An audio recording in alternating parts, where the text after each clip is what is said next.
the last time we were all gathered here around this virtual tabletop, Puck, Harold, Talon, and Victor had joined together, helped found a new village, returned to an old village, made a new friend, enemy in the form of Matthias, who had spoken with a god. Smolenskishire's been very busy, and the Shield of Fate have been a big part of that, and that is absolutely true. So we are left here with Talon searching for her mother, and on that search, Victor has informed everyone that they will need a boat, and the closest place to find a boat, turns out, will be the city of Goneriil, a port city on the southern side of Westgar. So, the four of them climbed aboard a fishing barge, manned by Gillen, a fisherman of no repute. A sweet boy. a sweet young boy who is currently making good money, taking people on a trip across the ocean. So on their barge, they had some fun, they had some laughs, they got to just chill, really, more than anything. They got to just chill and be together until eventually they wound up in Goneriil. No issues at sea, no problems. They found themselves in the city of Goneriil proper, a massive, beautiful city founded on two massive port sides. It's like a little inlet that flows into the main city. From there, a number of ports and a number of docks can be found, as well as large industrial foundries. This is Goneriil is a titan of all things industry in the Westgarian world. Here in Westgar. Vehicles are made, many ships are made, but as well as some other things of a slightly more impressive technological caliber, which hopefully we'll get to see at some point. But I don't want to spoil anything else past that. We left off with Jatham, the sea snake, calling out to Victor from atop a ship called the Seafoam on the docks of Goneriil. As the sun is setting, Jatham walks towards you. And that is where we begin our session.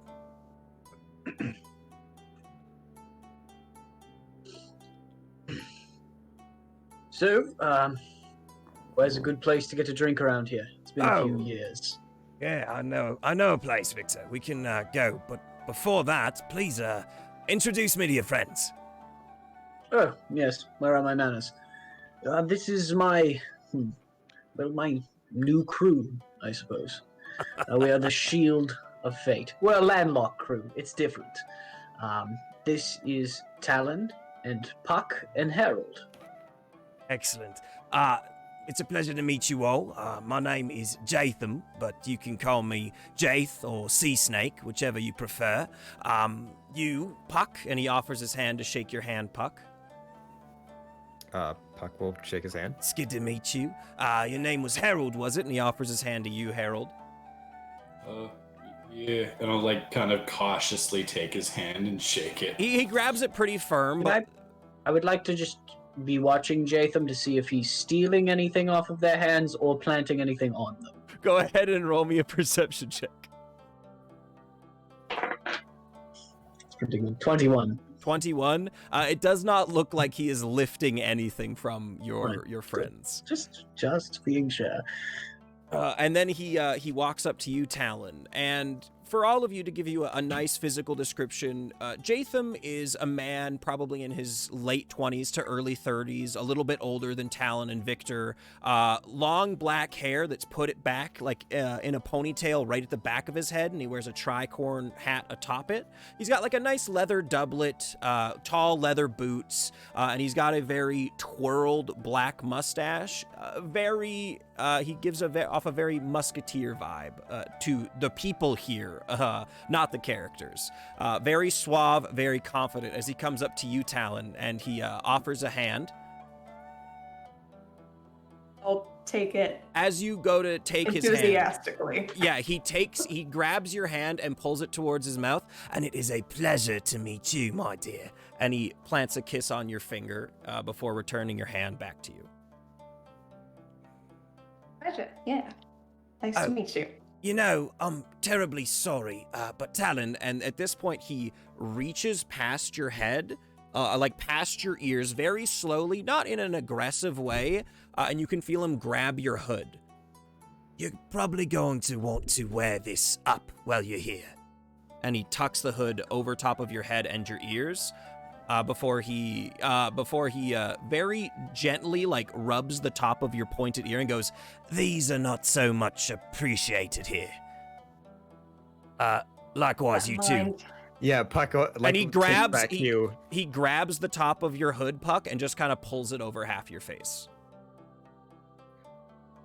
And you, He looks at you, Harold.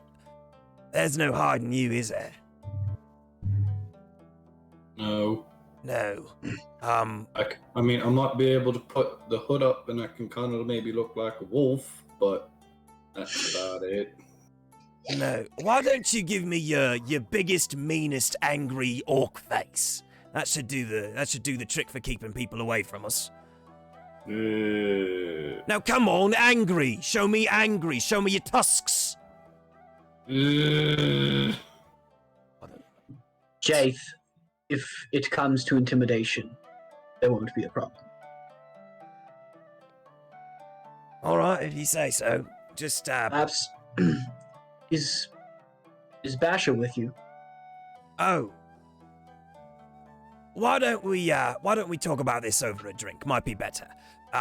Harold, just look straight ahead. Don't look down. They'll see weakness in your eyes, all right? okay. Okay. Angry face. Good. Okay, good. As we like go to walk off, I just like sidle up to Harold and go, "You don't have to do that. You can just be normal."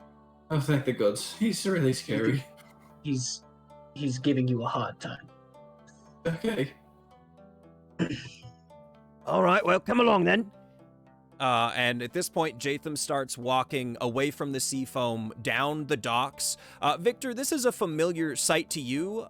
The rest of the Shield of Fate, you're almost enamored with the absolute swag walk this man has. Like, the amount of braggadocious charisma that he carries is almost intoxicating as he walks down the dock, hands in the the pockets of his leather doublet, and he looks back and flashes you guys a smile, gesturing for you to come along. Jatham is always walking the runway. It is just how he lives. So it seems. It seems like he'll be bringing more attention than any of us. Oh yes, we. A word. Before we continue, Jatham is a good man, and a true heart, but watch your pockets. He's still a pirate, after all. Okay. Are you coming? Yes, we're on our way. Gods be damned, Victor, you are changed. We'll follow him The to wedding? wherever he's taking us. Yeah, so he Or I starts leading you guys down the dock. And again, this dock is essentially runs the length of the entire city, or at least the front half of the city before you reach to the mountains. It is a massive dock with ships all along it that dock on both sides of the city. It's got this kind of, a deep inlet feel, almost as if it were a river into the heart of the city, but instead of it being a river, it is just very deep docking water. You see a number of large freight ships as you pass by. A number of large like smokestacks seem to be letting off big clouds of whitish, like a dark gray smoke. It smells like they burn a lot of coal here in this city. As you walk by, it's got that very industrial feel to it. You see on the streets, although they are cobbled, more than anything, they are strewn with a little bit of probably mud, right? It's probably mud. It's probably not feces, but it also smells a little bit like feces everywhere you go. As Jatham continues to lead you a little bit further into town, you see a lot of people. You see a lot of humans. You see a lot of dwarves. You make out the odd Goliath here and there, and more than anything, which stands out to all of you, is there are a large population of orcs here in this city, and almost all of them are either carrying bags, hauling carriages, just standing outside of buildings menacingly, and none of them have any of the same vip and vigor that that any of the orcs in Broken Keep had. These people are very downtrodden, very solemn, and most of them look like they'd bite your head off if you talk to them the wrong way. Puck, just as we're walking like along the docks and everything, because it's been a long time since he's been in a port city, we'd just like to make a perception check to take it all in. Okay, yeah, absolutely. 17. 17. Okay, so yeah, as you look up and down the docks, you see, your best guess, it's hard to put a number on it, but at least maybe 100 ships of varying sizes are docked in this port. This is the biggest port you have ever seen by a long shot. It is massive, as well as like a shipyard that seems to be mid-construction of ships. As you look up and down, you see a number of sailors who are loading stuff on and off ships. You see tens of beggars lining the streets asking for coin here and there. It's an uncomfortable vibe. It feels a little gross here. Puck is just going to remember some advice that was given when he first set out to, when you're in a big city, watch for pickpockets. So he's just going to be aware of his belongings. Very smart. So Jatham leads the Shield of Fate down one block, and then another, and it seems that you have left the port area of the city quite well behind, and you've entered a more neighborhood, residential, local business area of the city. Not quite as many of those large shipyard factories, not as many storefronts, more people here. Definitely the streets are very full, and one person reaches out to both Jatham and you, Puck. He's a small little halfling man. He goes, hello, my name's Cecil. I'm the owner of Cecil's Carriages. Can I offer you a ride anywhere you need to get, anywhere you want to go? I'm your man. Puck just Jatham kinda, like, looks at Jason. Yeah, Jatham now looks at you, Puck, and he just kind of like crosses his arms and smiles.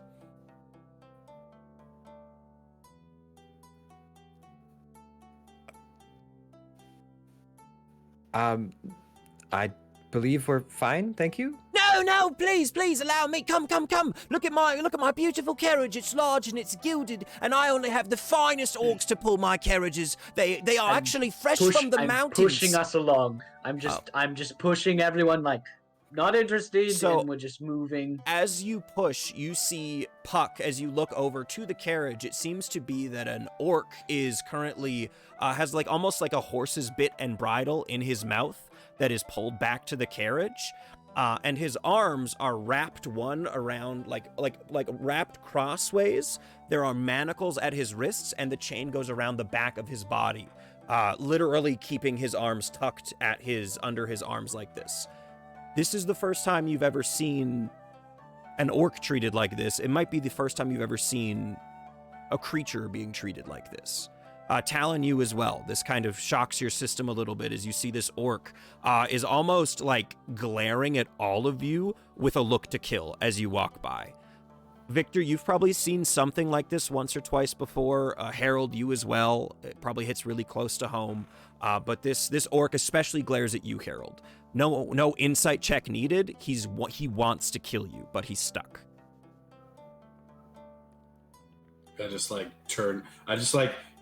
I ignore all of what he said and just like look to the ground and just like try to shuffle along. Oh,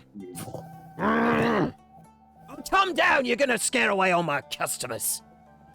Sorry, next time, Cecil's Carriages. You continue Puck along. just kind of like pulls his hood a little tighter. You continue along your way. The whole party notices that Harold is getting a lot of dirty looks from mostly the dwarves who walk by seem to be almost disgusted with the company that you keep, as he gives the nod to you, Talon, to Puck, to Harold, and to Jatham, and then looks at Harold and just shakes his head. They just shake their heads and walk away. It is a very different energy here in Goneriil than it has been in Smolenshire. That is to be sure. before eventually Jatham leads you guys up to two Goliath, what look to be guards, maybe of some kind, standing like arms crossed, chest puffed up in front of a 2-story building that on the front just says the Blue Belly Tavern and Inn and Tavern. Excuse me, we'll be going in. The big Goliath pushes Jatham at his chest and he goes, Sorry, we don't allow orcish blood in. It's just a policy we have here, sorry. You have nothing to fear, sir. He's with us, and we can vouch for him. No, I'm afraid that's just not going to be an option. There are rules here. If we allow him in, then what's to say we can't allow anyone in, right? Yes. That makes sense to me. You should let everyone. No, you don't understand. We can't allow orcs into our place of business. All the rest of everyone else will feel uncomfortable. Sorry. Please be along your way. All right. No. I believe that I've got something that just might ease this man's worries just a little bit. And you can see the Goliath smiles and like puts out like a hand, waiting for coin. You guys can see Jatham reaches down for his coin purse, and just as he gets there, flicks his cloak out of the way, grabs something almost faster than the rest of you can see, and points it right at the bottom of this Goliath's throat, like leaning up, pointing upwards above Jatham's own head by about a foot. This Goliath's got about a foot on him. Victor, you recognize this as a pistol. I know this move. I'm backing him up. Yeah, and immediately the Goliath has his hand out and goes like this. Talon, Puck, I don't know if you've ever seen these instruments. Harold, you probably have. You're pretty well read. But he holds this kind of wooden-handled, long, circular metal tube up to this man's neck. And you've had... It kind of rings to both of your minds the conversation you had once with Victor about a small cannon. This is probably what he was talking about, one of these guns that he spoke of.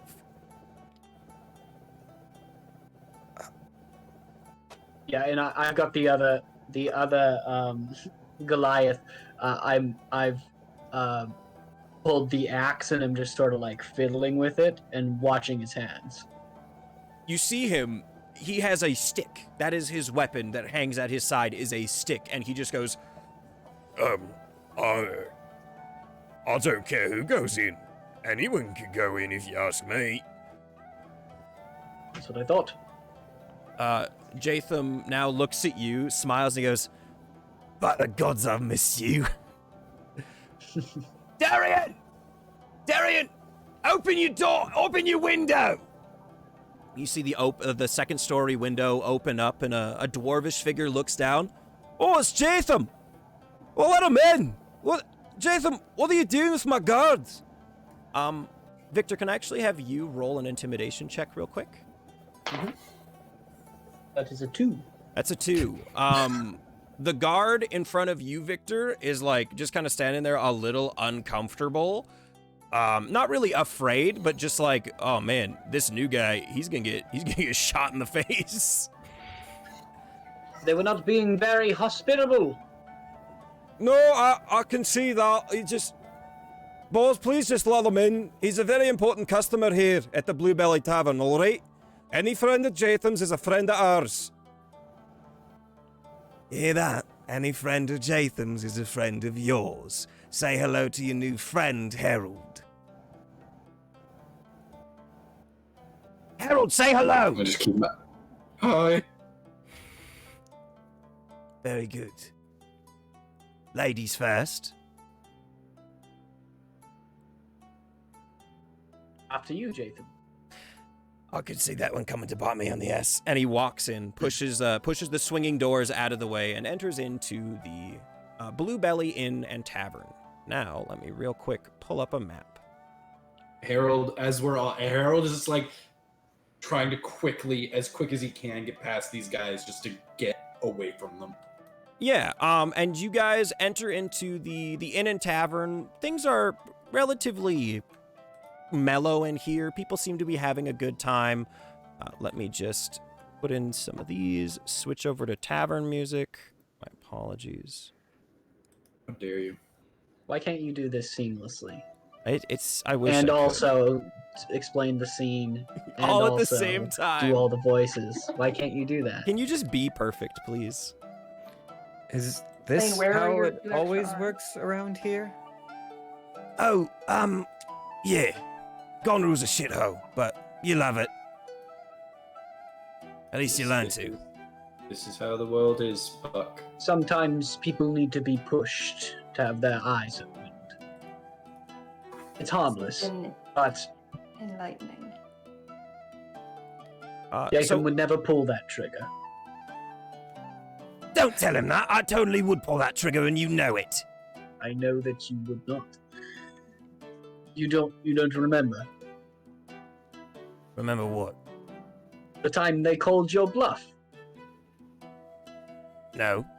I don't I had to remember buy- it at all. You broke it. Shut up, Victor. You wanted to have this conversation. Shut remember? up, Victor. Take a seat. By the gods. So yeah, as you guys enter into the Blue Belly Inn and Tavern, you do see a large number of dwarfs, halflings, gnomes, and some humans milling about, sitting, having some drinks, eating some food.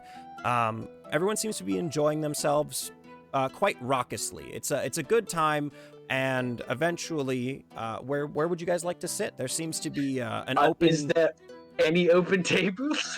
There is a table that would fit all of you, but it seems to be currently occupied by one human man sitting alone, just drinking an ale. There are a few other tables that would fit you, but they're pretty well full up. Yes. I suppose we'll just maybe pop up here at this empty table over here. Pull up a couple and empty chairs from where you can find Just sort of everyone else can lean. I will lean. I will stand. Well, why don't we just tell this lad to get the hell out of his table? We can sit here. I'm sure he has his reasons for having that table. There's no reason for us to be rude. Yeah, but he can go sit at the small table. There's more of us. We need to be sitting here. That's how it works. Hey, we'll go tell him to move. I don't think that's a good idea. I will try to see if he will move. Give me a moment. And I'll go over to this man. You go over to this man. He's sitting there. He's wearing like a nice light blue vest over top of a long, gnarly yellowed, like long shirt. He sits there with a mug of ale in his hand, and he just kind of like, he doesn't even really look up to meet your eyes. He just kind of sees your figure in front of him. He goes, "You wish you won't." I was hoping to use this table. I'm you using done this with it? table. Could I ask you to move to a smaller one? Why would It's I just do you? that? Yeah, it's just me. I like a big table. I'll buy you a drink. How about that? All right, sounds good. and you see him immediately get up out of his chair and go find a smaller, a seat that will fit him a little bit more comfortably. I'll wave the barkeep to send him another ale. All right, you send We'll have him. a seat. Yeah, I'll put that on your tab. I'll let you guys know Yeah. what happens. Well, by the listen, end. there will be more drink spots tonight, likely. So, I'll just move you guys. Get a nice little table. Talon's on the table. that makes sense. Sitting up there cross-legged. Is this one? Who's this one here? Me? Could I switch places with you? We switch seats. If Harold would like to, Puck is fine with switching seats. Yeah, Harold. He knows exactly where he is, and he doesn't feel comfortable being out in the open or anywhere near a door. He wants to have his back to a wall. If you want the seat by the fire, that's fine. Thanks. Okay. Wise. All right. Well, So, how you been? It's been too long. Taz, how long has it been? It's been what? It's been 5 years, give or take. I am about as good as you'd expect. So, you dead? Because I thought you were dead for sure. No. No. I only left the surrender about 2 weeks ago. No. Fought the whole damn war and then some. Did you at least kill that bitch? No. You telling me you of all people left to surrender to her? Listen, No, I'm not I know. judging. I'm not judging. It's fine. No. You're right. I took a long time for me to see the error of my ways. I have. The ship is just a ship. And I kept thinking, the captain will come back. He'll come back with a crew and we'll take it back and I will be there for it. And I guess I just gave up. I should have left with you and Basher. I should have. Yeah, you should have. But it's too late now, eh? Speaking of which, do you know where he is? Yeah, I do. Yeah. After the war, he, well, you know what happened to Orcs after the war. Mhm. I tried to say that I was his owner. I said, no, I own this Orc. He's mine. He's my property. But because I'm a criminal, I can't own a property like that. So he was taken and auctioned off. Big, strong frame like him, the pits bottom up real quick. I think he's been there for the past year and a half, so hopefully he's all right. Hopefully. You're telling me you let him leave. No, I didn't leave him. I didn't let him leave. There was nothing I could do about it. He told me to let him go. It was his choice. What are the pits? The fighting pits in Goneriil. That's what we're talking about. He's a fighter now. He makes good money. He gets visitors every once a month. He gets all the women he can fuck and all the food he can eat. He's got a good life. You visit him often? I visit him when I can. I'd like to see it. I'm sure he'd like that. I'm sure he'd like that a lot. How long are you in town for? Well, not long, hopefully. We're trying to get to the Eladrin Islands. Okay, sure. What are you really doing here? I'm not kidding. Someone was taken from us. Someone important. My mother. Someone important to them as well as us. We're worried. So we need to get there.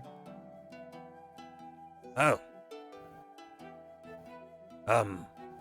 Well, that's a terrible thing to lose your mother. I'm terribly sorry to hear that, but I don't think there's going to be anybody willing to take you to the Eladrin Islands. It's a dangerous place. Oh, I can think of one person, perhaps. Oh, yeah? Who's that? Yeah.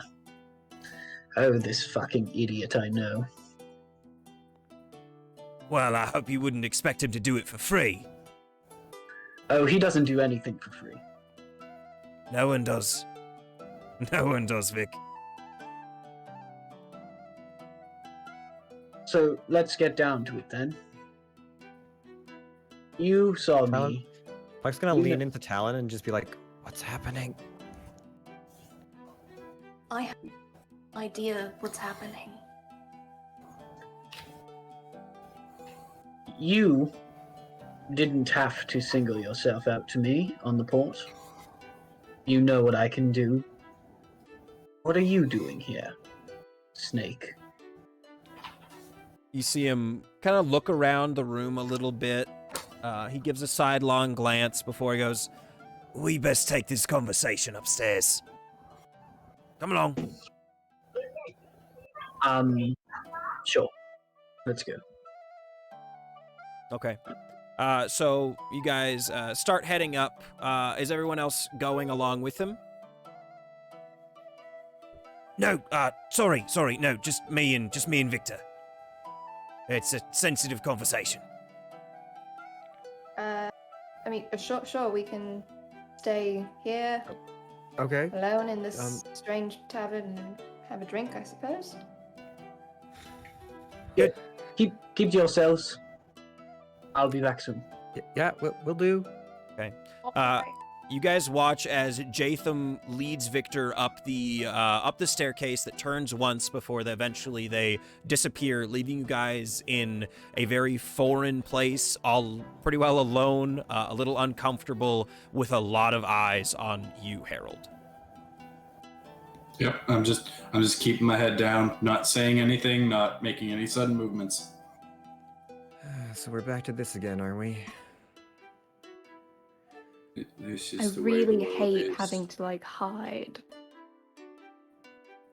I mean, that's what I was expecting when I first got to Smolenskshire, and then everything kind of changed, and it's not pleasant to be back to this. Really disappointing to find out that the world kind of sucks. Well, not everywhere's like this. I hope. Harold? Yeah. I know this is probably a stupid question, but how are you? I mean, I guess it could be worse. I don't have anything in my mouth, and my hands aren't manacled. But I mean, I've kind of gotten used to the stairs, and the looks.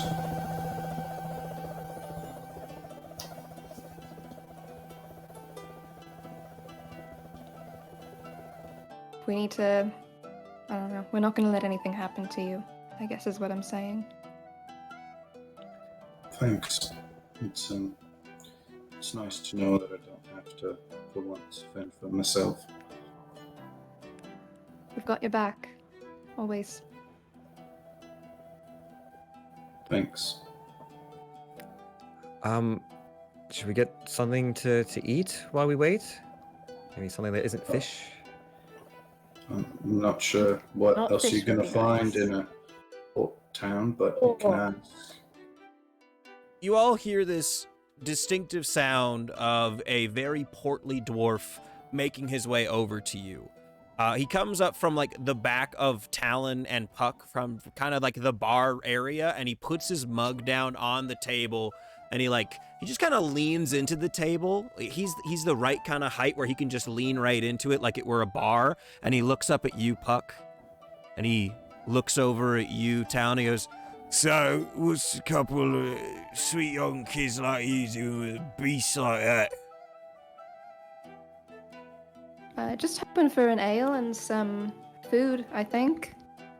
Oh yeah? Well, sorry, but you are very pretty, Miss, Oh, if you like, I could slay the beast and be your prince and shining hammer armor. You seem quite we nice, but I do think I could slay the beast myself, thank you. Oh, you're too sweet. Hey, beast, I'm talking to you. You're supposed to look at people when they talk to you. Hey. He's my friend. You mind your own fucking mouth, bitch. Hey, beast, I'm fucking talking to you. That's right. Oh, you look mad. You must be one of them battle-crazed rages, aren't you? I bet you fought in the war, that's why you're here. That's Stop why it. you get to be some... Stop. I believe we were having a private conversation at this table.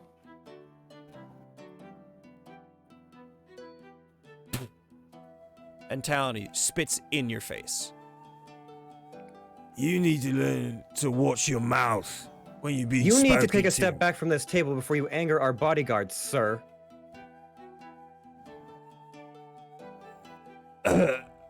All right. So you think he's gonna be able to take me? I like to see you try. Be necessary tonight. Because you're going to step away. Talent, go ahead and roll me either a persuasion or a intimidation, whichever you would prefer.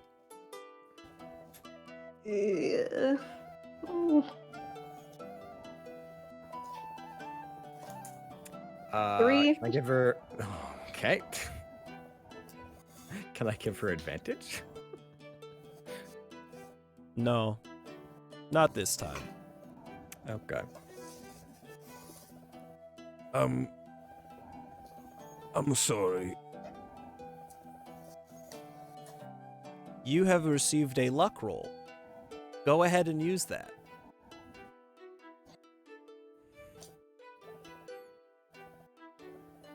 Natural 20.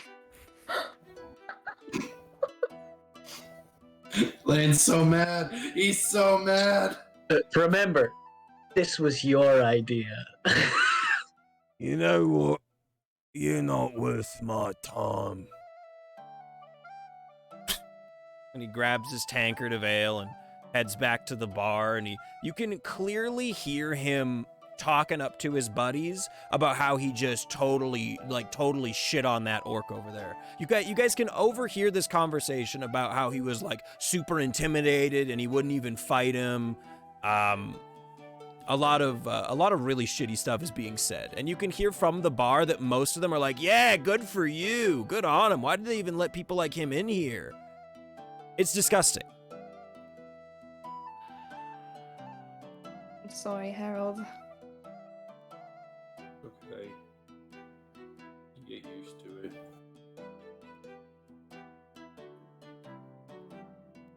It's kind of a lose-lose. We can't exactly fight because then you're doing exactly what they want you to do, but you can't exactly not do anything because then they just make it worse. Glad we dodged that one. Well, Hopefully Victor gets back soon. He seems to be the best at navigating this. yeah. I mean, I don't know. Until we get, proper passage and everything, I think it's best that I just stay in one place and don't move around too much.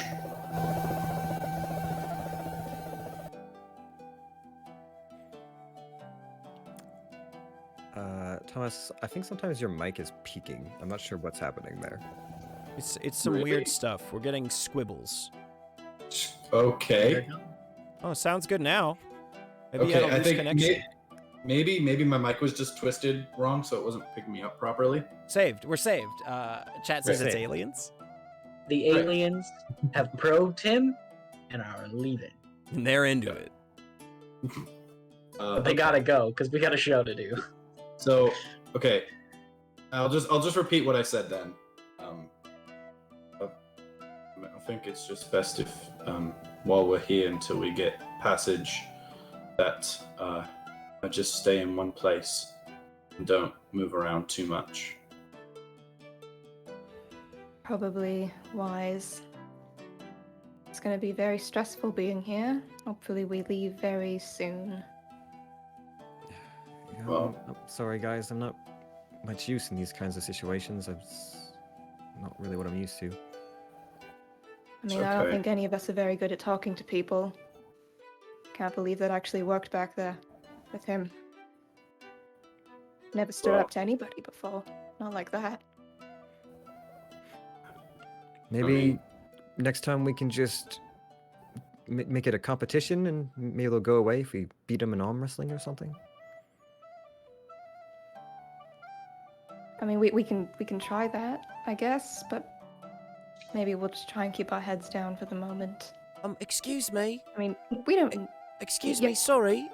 And as you look over at the small voice, this one approached a lot quieter. You see a halfling man, about 4'4", very slight, very thin of frame, and he just has like a small platter of potatoes that have been thinly sliced and cooked over a griddle, as well as a couple tankards of ale. And he goes, Sorry, I just, I noticed what happened there, and I just, well, I'm really sorry for him. He's a regular here, and, well, nobody really much likes him, I promise you that.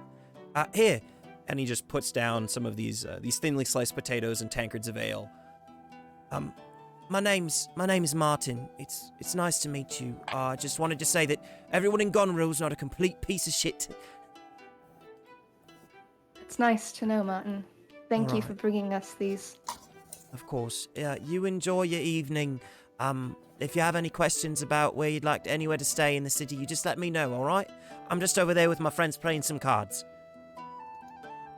Thank you. Alright, take Thank care. you. Have yourself a good evening. Take And you care. see him like slowly sit down, like shaking his head, and he picks his hand back up before he starts, putting a couple silver and a couple copper pieces into the middle of the table.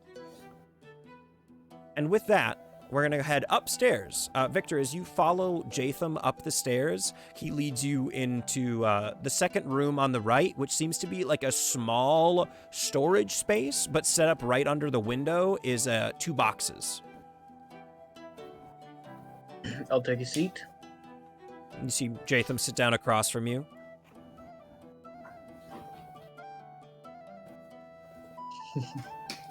I really have missed you. And he literally jumps up from his box and wraps his arms around you. Yes, I'll hug him. He takes like a second of like a deep, big hug before he sits back down and goes, So really, who are they? They can't be a crew because they're landlubbers, They- you know. They might be landlubbers, but they have taught me more in a week than I've learned on the sea in some time. All right, they must be some crew then. They are truly the people we used to surround ourselves with. Before the surrender, even. Back on the boon. Those kind of people. So they're a bunch of maniacs who do anything for those they care about. That's pretty good then. They are recklessly helpful. That's good. I like to hear that. You're telling me you didn't kill Sybil? No. That's a missed Have the chance. opportunity. Well, I didn't have a crew. That's true. No. I've taken on more people, but not as many skilled people. That's fair. Not without a crew. You know, elves live a long time. I'm sure we'll get the chance again. I originally shacked up with these people with the hope that they would help me take her down. Oh, I see you playing your long con. You always were smart like that. But things have changed. I don't know that I even want that anymore. Really? I mean, no, obviously, I want to take her and smash her face in with my hammer. But I don't know if that's the right thing. I'd do it. But, whatever. It's not important right now. You need a favor. You need a big favor. Truly. Well, you're lucky. I need a favor. You always need a favor, Snake. You're not wrong, but this is one's important. It's a big deal. So, here's the deal. With you and Basher gone, well, with you gone first and then Basher a few years ago, I don't have nearly the muscle I used to have. It's just the truth, and it's shit, but it's true. And I've got a job. A big job. A very big job. Before we get too far into this, it's the same rules as before. I won't fight innocent people. No, I'm not asking you to fight innocent people. I'm just asking you to help me acquire some resources that have been unjustly taken from the people and return them to such people. That's all. You always knew how to speak my language, Snake. Good. I don't want to pull you too deep into it, so I'm just going to tell you that there's a shipment that needs to be captured swiftly and returned to a port down in Groma. There's a few ways we can go about it, but we can talk about that with the rest of your crew, I suppose. If you're in. It could be dangerous. If I do this for you, you will take us to the Eladrin Islands. Well, yeah, I thought we kind of figured that was already the plan. I had to say it out loud. No, that's true. You know how these things go. I definitely could have just not done it. Yes. I might have not been a pirate for a few years now, but I remember all the tricks. It's true. All right. So, we'll be stealing from the Weskarian government. You all right with that? All the better. Good. Good. Well, It's going to... Do you think... Is it going to make it difficult for us to travel in Weskar? not if we do it right. Right. And if we do it wrong, well, we'll probably be dead, so it won't be that hard. How difficult is this? It's not going to be easy. We've got a few ways we can go about it that we can talk about in more lengthy detail, but I'd rather not have to repeat myself. Do you think we're going to need Basher? I mean, I think Basher would help, but if you're on a tight timeline, I don't know how we're going to get him out of there. We could try, but I don't know. I'd like to speak to him. If he doesn't want to leave, I don't want to make him. But if he's stuck there, I don't know that I can leave without freeing him. Victor, there's nowhere else for him to go. He's got the best life an orc can have in Weskar. I thought the best life was on sea. I just want to make sure he doesn't still think that. If he is happy, then I'm happy to leave him. But one last thing before we go. Yeah. Do you know where the captain is? No, I haven't heard from him since I left. Well, since he left, and then I've heard stories, but nothing. Have you been back to Flotilla? Have you? Yeah, a couple times. Never You saw him. haven't seen him. He never reached out to you. No, either he was pissed that I didn't come with him, or I wasn't there with the surrender. I don't really know why, but I haven't heard from him. He wanted us to leave. I don't know, Vic. I don't know where he is. I'd love to. I would love to know where he is, and I would love to have Basher with me, but these are things that I just don't have control over. I'm sorry. A word from the wise. I've been away for some time. I lived without control for too many years. I'm taking it back. Good for you. I hope I can bring you with me. Yeah, fat chance with that. Yes, I know. You make good fodder, though. That's all I'm saying. Fodder? Excellent fodder. Very distracting. I'm gonna Let's go shoot get the you. rest of them. I'm gonna shoot you in the back of the head.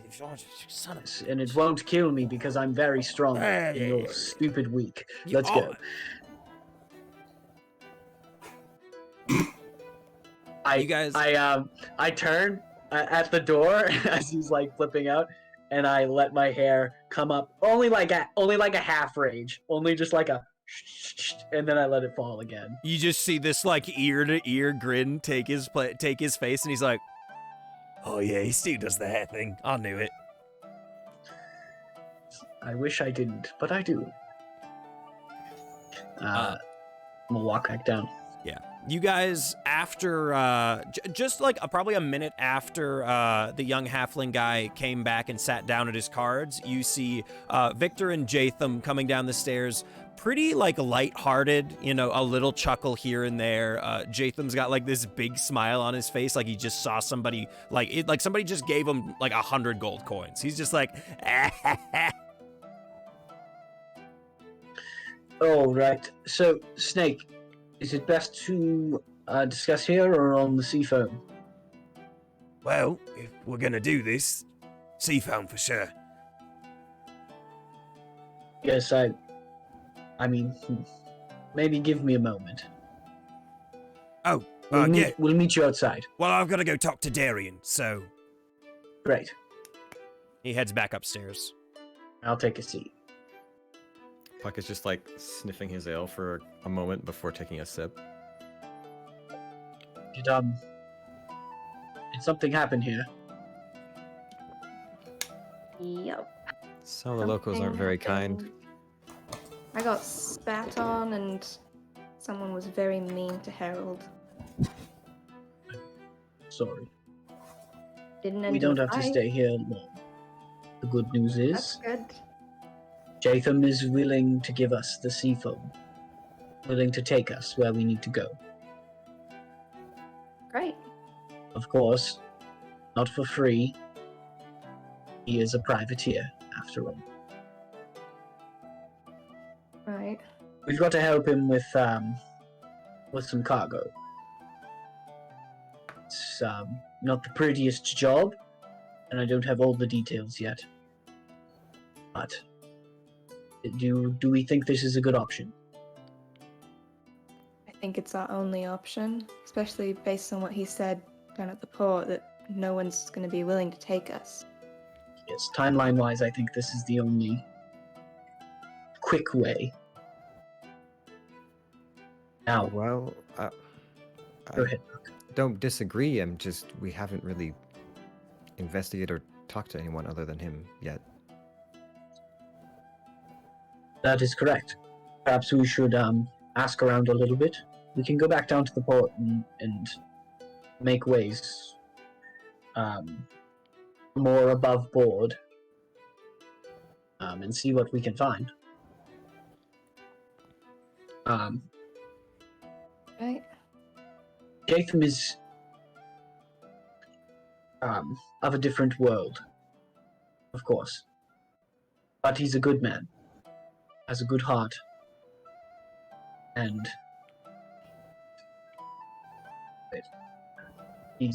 we can trust him. Despite the way he looks and acts, we can trust him. As Victor says this, you see Jatham full tilt sprint down the stairs, run across the bar, and Superman punch one of the guys at the bar. The very guy who was insulting Harold and spat in Talon's face, just straight up Superman punches him in the face and pulls both his guns and points them at his face. Yeah. All right. You guys just sit down, and I'll get up. I'm sorry. The man upstairs told me that you were being very disrespectful to my friends. Do you know who I am? My name is Jatham the Sea Snake, and I will make you so dead. Everyone who knows you will die. Everyone who's ever met you will die just from how dead you will be. Do you understand me?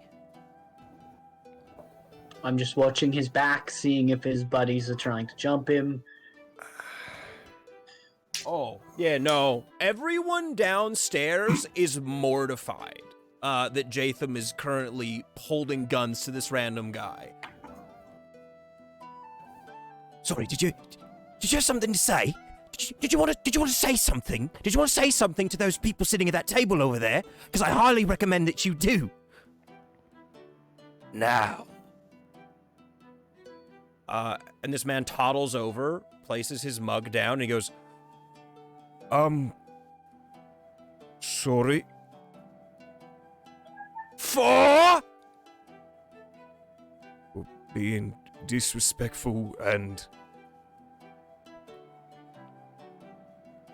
prejudiced.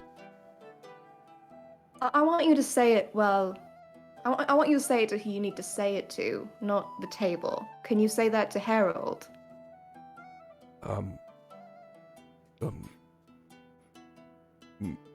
Mr. Harold, I'm so sorry. Talon, you hear the sound of what sounds like raindrops on wood. And as you look down, you can see that this man is leaking from his breeches. All right, now that wasn't so hard. Congratulations. You are now no longer a bigot. And I'll just kick him in the pants. Are we done here? To Jatham. Oh no, he's still a bigot. And you just see him grab his gun and smash the back of it into this guy's head. Now we're done. Let's go. Right. I was making a point that you were doing nothing, but all right. Sorry, Darian, he's got some spells that let him keep an eye on things down here, and, well, he told me what happened, and I really hate that shit. I hate it a lot. Me too. We just go about it different ways. Yeah, I'd kill him. I know you Can said we calling just my leave, bluff. please? We're leaving. Yeah, this is not a very. No, Snake, come on.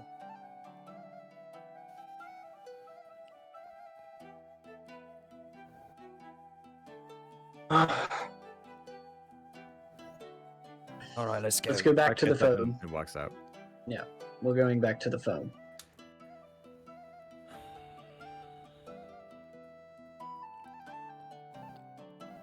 On the way back, Jatham, you can all feel he is like seething. Like his blood is boiling. He's gone red in his entire face, like tomato red, and his fists are so tightly clenched. It's like it's a miracle he's not breaking his hands right now. As we're like walking, I'm just gonna walk up to him. Thanks for that. Yeah, no problem.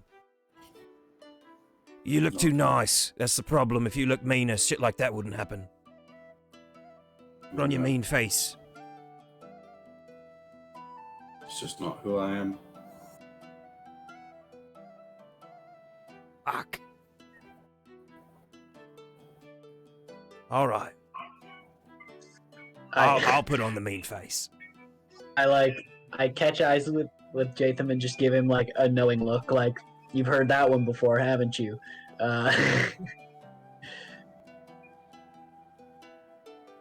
All right. We do have. We should speak on the phone. We do probably. We want to see if anyone will actually take us to the Eladrin Islands. I know. Before we sign up for this, You're welcome to try. we'll give it a shot, and then we'll meet you back on the ship in a few hours. Well, don't take too long. We got a time crunch. Is this happening tonight? Well, no, but the sooner the better. I'd like to get it before it heads out to sea. Look, we could talk about this later. Just be quick. We should. Yes. All right, Yeah, what would you guys like to do? crew. Um, I guess let's just start asking ships, right? are we Yes, sure? yeah. I'm just gonna ask the question. Are we sure it's the best choice to have me wandering around as well? You're right.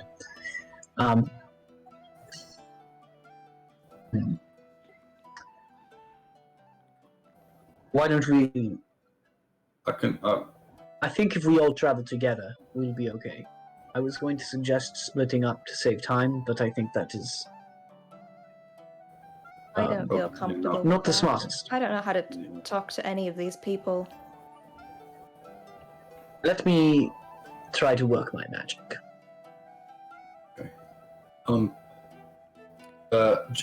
Jatham, quickly before we part ways. Yeah. You know this place pretty well, right? Better than most, yeah. There wouldn't happen to be any I don't know, bookstores and magic shops in here anywhere. None that are gonna let you in, mate. Well, they don't need to let me in per se. I'm trying to find something, a book. What are you looking for? If you guys are gonna be a bit, I'll take a look for you. just a book on basic sort of magic, abjuration based, preferably. It's more about the protection and that sort of stuff. Okay, stop talking. And he provides you a piece of charcoal and a piece of scrap paper. He's like, just write it down, please. All right. Yeah, and I'll just write down like basic first grade level like magic books based in abjuration, particularly abjuration. If you can, and I'll also give him 15 gold, and I'll if there is anything for around this price, if you wouldn't mind. Okay. Snake. Sure.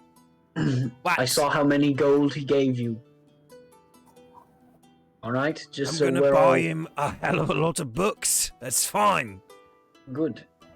Buy him a Let's bunch of return books. with 15 gold worth of books, or return with some books and some gold. All right, all right. I can't tell you how much gold I've lost to this motherfucker. This is the only reason I'm being like this.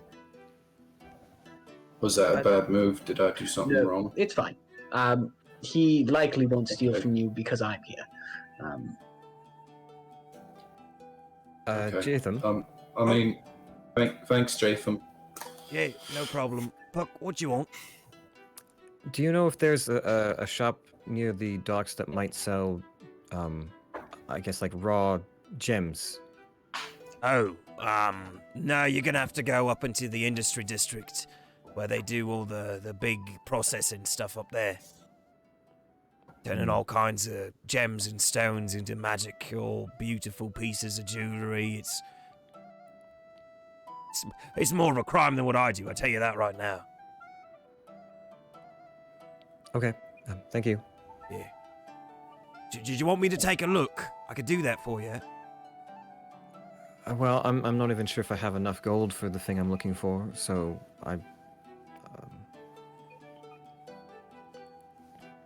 No, then.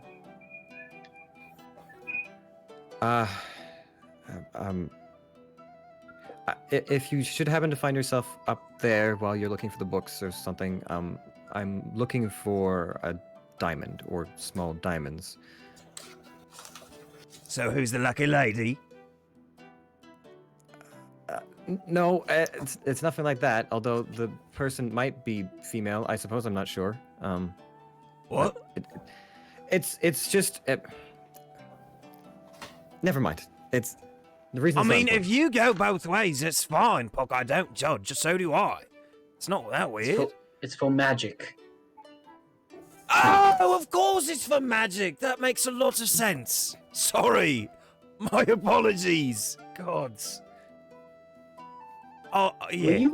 Were you hitting on Puck? No, he's a boy. He's a child. I wouldn't know. Gods no. He's a handsome child, but he's a child. 16. He is practically a man. Well, no, he's not. Kate, look, I'm old. All right, I'm practically 1 foot in the grave Don't already. say that. You're barely older than I am. Yeah, and you're I am practically not dead old. too. We're not having this conversation. Get lost. Okay. Sorry, Puck. It's okay. So, as Jatham heads back to the Seafoam, you guys are left alone in the city of Goneriil, the big city. Very stinky, very big. A lot of people are like hustling and bustling. It's about 8 o'clock at night now, so not everything is closed. Most things will still be open here, as things tend to stay open later here than in the small village of Smolenshire, but best to get your shopping done quick, whatever it is going to be, or whatever you guys need to do. All right, so we're going to peruse the docks, try to find anyone who'll take us to the Eladrin Islands. All right? Correct? Suppose, yeah. Yes. Anything else that needs to get done tonight?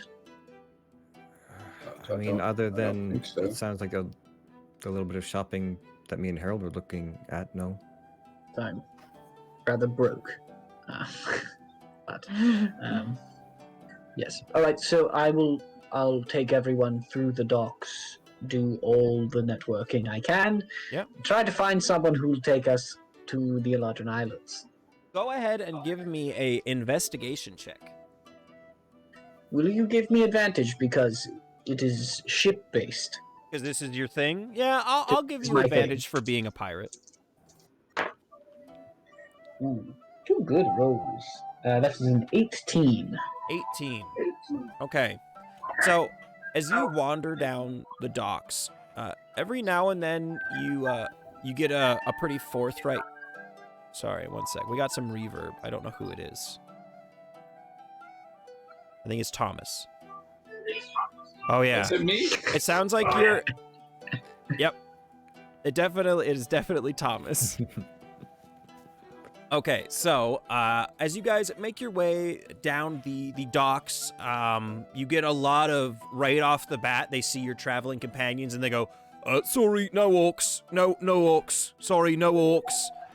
It's a lot of that. And then the few that you do manage to talk to, one of them is like, no, I'd never go to the Eladrin Islands. There's one guy who's like, oh, yeah, I could do it.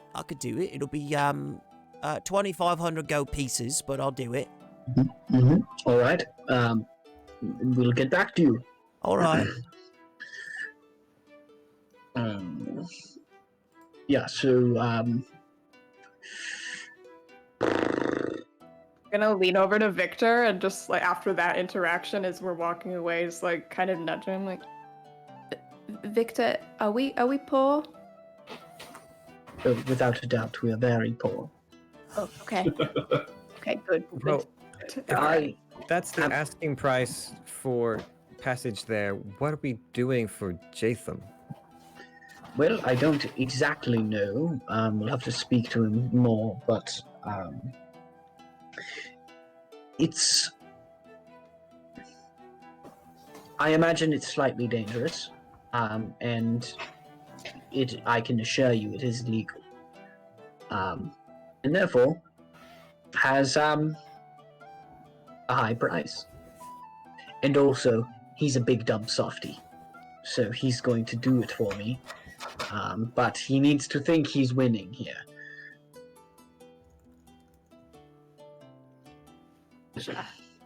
Okay. Also, All right. on that note, it's unfortunate. I spent many years as a man of Jatham's statute, and so therefore I do have a sizable amount of gold, but it is not here, and it is Is it difficult like buried to treasure? retrieve. Listen, it's not buried treasure. We don't. Some of us do, but most of us don't bury our treasure. But it is in a disclosed location that is not here and is maybe on another continent. That continent is Groma. So, if we ever make it to Groma, we'll have a sizable amount of money, but not here. That's fair. Right. So, I think this is what we have to do, unfortunately. I made it very clear we won't be harming innocent people. We won't be... If we do it right, we won't have to hurt anyone. We do it right then. Whatever And it is. whatever it is we're doing, it is. And I'll just double check to make sure no one's listening to us. Against... Victor, as you double check, you notice that there is a woman relatively scantily clad, kind of like standing there at a doorstep of what looks like you'd assume is a brothel, and she is definitely like eyes on you. Whether she's listening to you or not, you can't really tell, but she's definitely like eyeing you up. I'll just make eyes.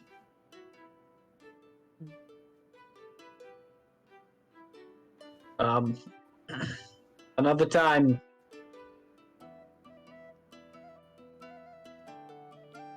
What's she do? Does she leave? No, she's just like standing there out front. She's kind of pivoted her attention to like some of the other men who are walking by, giving them like little waves and like, you know, like subtle seduction. Very subtle. Perhaps we should just discuss this fully on the boat. Okay. To the sea foam, yes? Yes, on the sea foam. Not on Gillen's ship. That's No. that's not a ship. That is not on what he didn't even have a name for it. Boat? It was boat. Is Gillen even still in town? It's a fucking Is he raft. Well, I going hope to not. be all right by himself? The short answer is no. But there's truly nothing we can do. Okay. We perhaps if he's still here when we are leaving, we can give him like we can hire 2 people to just get him back to Smolenskshire. That's probably all I've got.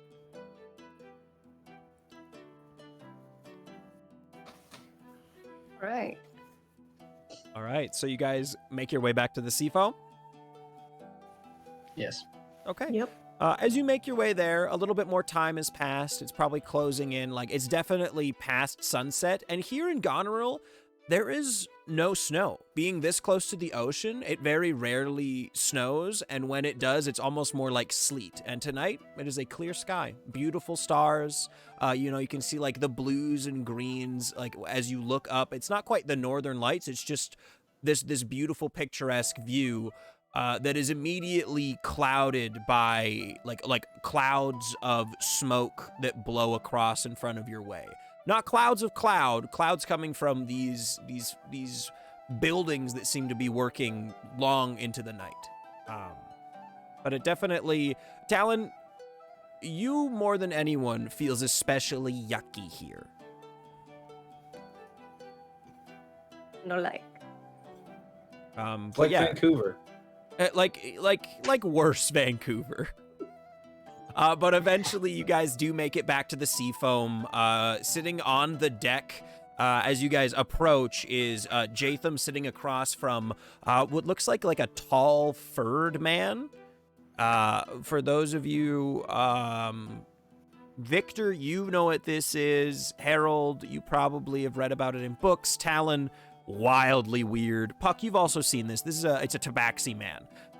All black fur sitting across, and they seem to be sharing a bottle of something. All right. Is the plank down? Can we enter? Yeah, the plank is down as they sit there on a couple barrels. Jatham sees you over his corner. Oh, it's about time you got here. All right. Can you believe it? Nobody wanted to take us. I mean, Us. I'm Look at us. sure if you had enough money, they'd take you, but, well, you don't look like you've got enough money. That's why you're here. Yes. All right. Let's do this, shall we? Oh, yeah. By the way, this is my first mate, Tangier. Hello, it is nice to meet you. My name is Tangier. And he kind of gives you a soft bow. Pleasure. Hello. I'll need it. I picked him up when we were in Flotilla the last time. Ran away from home. He's, What'd you do again, Tangier? I deserted the army, so, can't really go back. I tried to get Victor to do that once or twice, but he said no. To be fair, I was also conscripted. Well, yeah, Didn't so was join. I, and I left. We've had this conversation already. Yeah, all right. Let's head below deck. I'll introduce you to the rest of the crew, and we can go over the plan. Sound good? Yes. Very well. Good to me. So on your way down, he introduces you to a lot of a lot of slightly pot-bellied guys who clearly just man the rigs. He's like, this is Don. This is Bill Burr, bald, very bald. Eventually he introduces Proud of that one, you aren't to you? yeah. I saw that. Eventually, he introduces you to a young dwarven man. He's got this tight little goatee, and he goes, "Oh, my name's Fritz. It's nice to meet you." Hello, Fritz. Hello. Oh, I'm the navigator here. Among other things, I'm also part of the boarding party. Normally, me and Jathan were close, thick as thieves, you know. No pun intended. We don't steal things. Jathan, do they know? Okay, yeah, we steal things. I see. What's your weapon of choice? Oh, me, I'll just use you just use this, and he pulls out a long sword. It's nice, like it's clearly well made.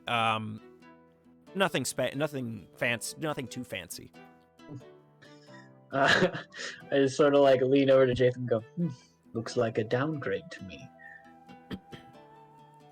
Don't be mean. He's still young. Oh, and this is Dala, and a younger half-elven woman with a very dark complexion comes up from underneath the deck.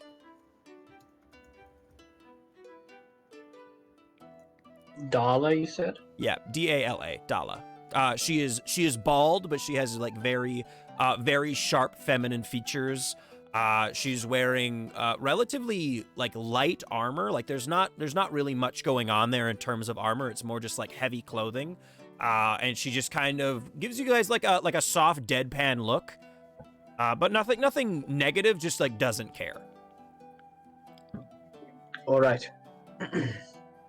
Should we go over the details, Snake? We should. Let's sit. And he just you guys to come downstairs. You guys take a seat inside the Seafoam. Very beautiful ship, might I add. While you guys walk down, you see like the wood is nice. It is clearly well worn. This ship has been sailing for quite a while now. Nothing too pretty gilded. Like there's no gilded gold. There's no real ornamental stuff on it. But it is a very well made ship. Eventually, you guys get brought down to the like crew quarters where everybody eats their meals and talks. You know, shoots the shit, sits you guys down at like one of the long tables for meals, and he goes, So, we have been hired, I have been hired, should you so accept, you will be hired to move some crystals. Who's doing the hiring here? Well, they're from Groma. I better tell you the whole story. It's not going to make much sense. So, before the war, the Rawlish government discovered there was some sort of crystal cavern, something strange. And it turns out that these crystals had contained magic. I don't really know how it works, but they were able to use these crystals to make things. They were able to use these crystals. Some of them contained the essence of fire. Some of them contained essence of water. Some of them, they've got this entire thing out in Roland where parts of the desert have become green because of some of these crystals are put down in wells, and then it just grows out from there. It's really quite fantastic. But some of them can be used for weapons, as they are here in Westgar. And part of the peace treaty between Roland and Westgar was that Westgar would get some of these crystals every year, and we are looking to pick up those crystals and take them to Groma, because currently the Gromans are the only ones without these crystals, and that just does not seem fair, does it? So, Groman military. Adjacent.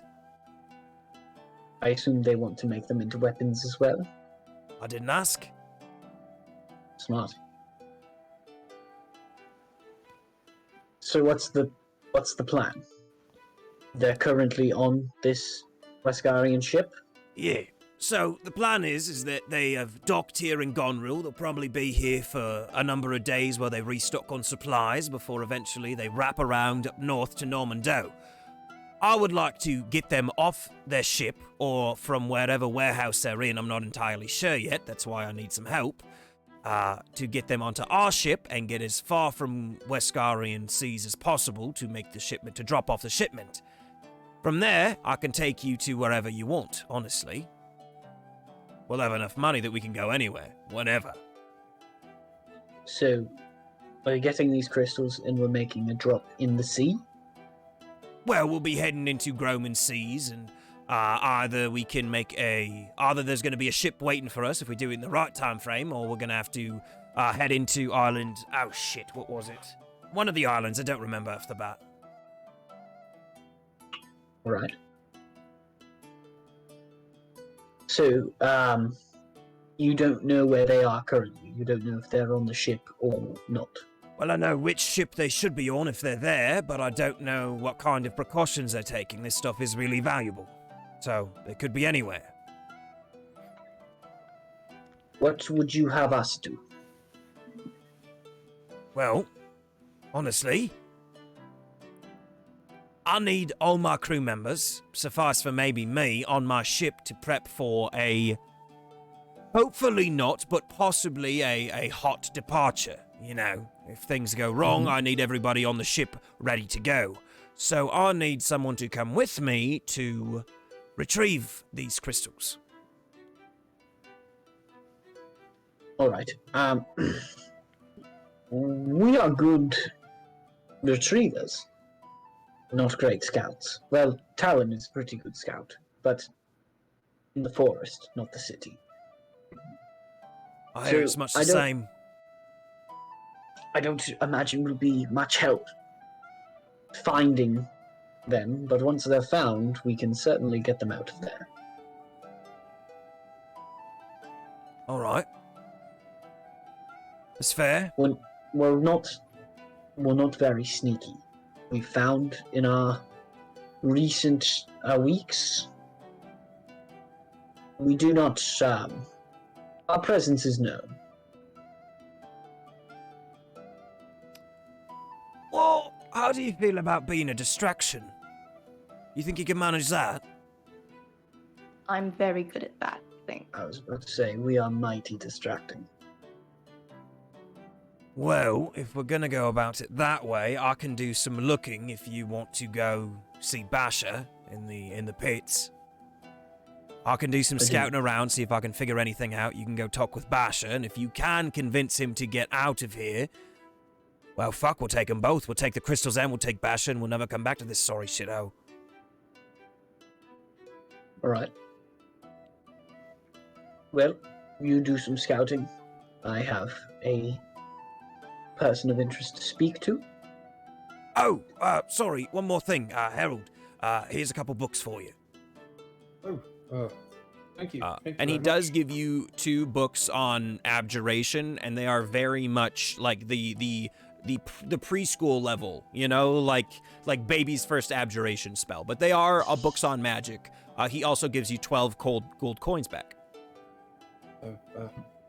I'll give him 2 back and say for the trouble. He flicks his fingers together, and he is holding 2 gold coins between his fingers. No, that's all right. I already took it. Okay. Thank you. You absolute bastard. What? I did him a favor. Yes, you did. Fuck. Where have you been? No, you know what? I don't want to know. I would be a much worse person if I left with you and Basher. That's all I have to say about that. You're not wrong. I'd also be a much happier person, but here we are. You seem pretty happy to me. Sorry, that was really weird. Oh, shut up.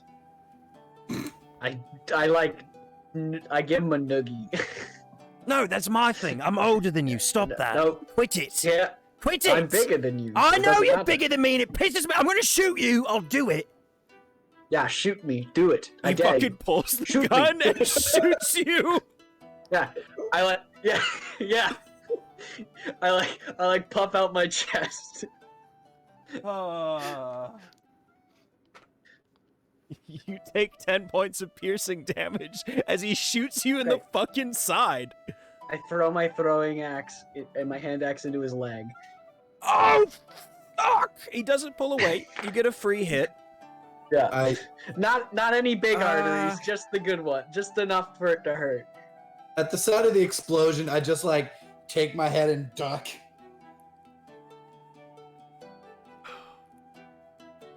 All right. Do you want this back? I pull the bullet out of my chest. Oh, yeah, no, actually, you're so flabby that it didn't even dent the bullet. It'll be perfect. Pull my axe out of his leg. Oh, Alright. fuck! Fuck.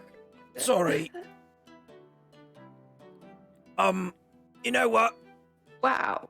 I'm just gonna go do some research. I'm gonna go do some, I will You not gotta be go at the brothel. bandage that leg. If you need me, I will be anywhere but the brothel, so give me a ring. Fuck. It's I turned to the rest of my friends and realized that was super fucking weird. Yeah, Victor is like bleeding. Victor, do you want me to? No. If Okay. you heal it, he's going to stab me in my sleep. That's just a rule we came up with. We show love in very strange ways on the scene. I say that's how friends usually. We don't No, treat each other like if this. but- anyone else, if anyone shoots you, they are not your friend. If anyone but Okay. Jatham or Basher shoots me, they are not our friends. Those are the only two. It's kind of like Speaking of how shooting, it's kind of like how the orcs greet each other, you know, with the big old head bash. You know, Very similar. Speaking of shooting, is that the small cannon you spoke Oh, of? Yes, Those it's things he it's called a has. pistol. It's yes, Pistol. it just shoot. You would have seen you've seen it in action now. It fires Yes. small metal rounds at a very accelerated pace. Hurts quite a bit. I would like to try that. Well, I'm sure if you ask Jatham very nicely, he will let you shoot his gun. Great. You're his type, so it will be very easy. What does that mean? I'll let you find out. Okay. I'm not equipped to have that conversation. At this point, you guys all notice as Dala walks like into the room, grabs a bowl of what looks like probably mashed potatoes off the counter, and sits down right beside Puck and just starts eating.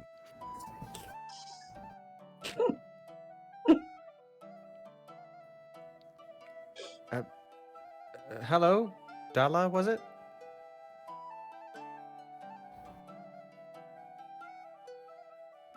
You want some potatoes?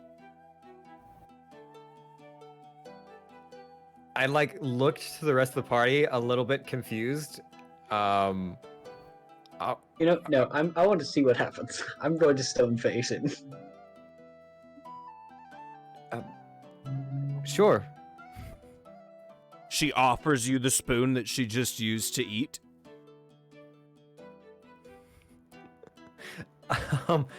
Puck will, I guess, take the spoon and he'll just like maybe, like quickly like wipe it on his sleeve and then just take some potato.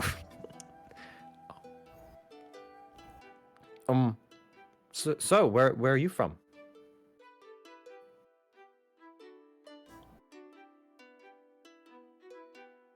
I hate that question. Dala, maybe what's your favorite thing to do? Kill. Right, that's cool. Yeah. Cool. All right. Sometimes I like to polish my sword. Yes, I think that And kind of eat. lends itself to the I whole like killing eating. thing. I like Perhaps we fucking. should- I like fucking a lot. we should. She looks leave. over at Puck. The three of us should leave right now. The four of us should. We have business. No, the three of you's fine. The three of you's okay. Of all four of us should leave right now. We'll be back, Dollar. Don't worry. In case you're curious, Puck, I'm trying to fuck you.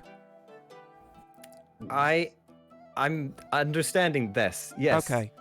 I just want you to know that my bed's open. My chambers are open. If you're into it. I think you're very handsome. We have to go. We have to go right now. I feel like Victor's like pulling me away from the table. Yeah, I'm just. I'm pulling him away.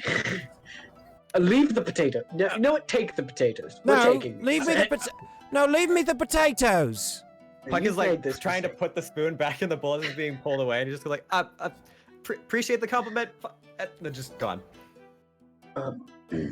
Dala is gonna wake up with an arrow in her chest with a note that says, don't mess with my man, Sarifa."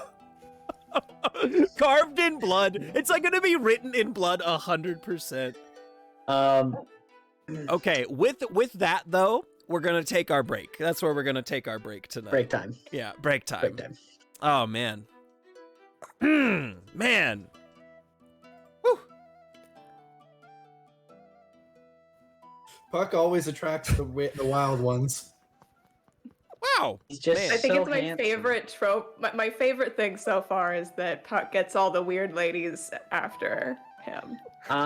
This I'm is obsessed with that. so far. This episode has been, when like you've left your hometown for a few years and then you come back and meet all your friends from high school again and go like, oh god, they all suck. They all suck so bad. I loved these people so much and they all suck. That's happening to me right now.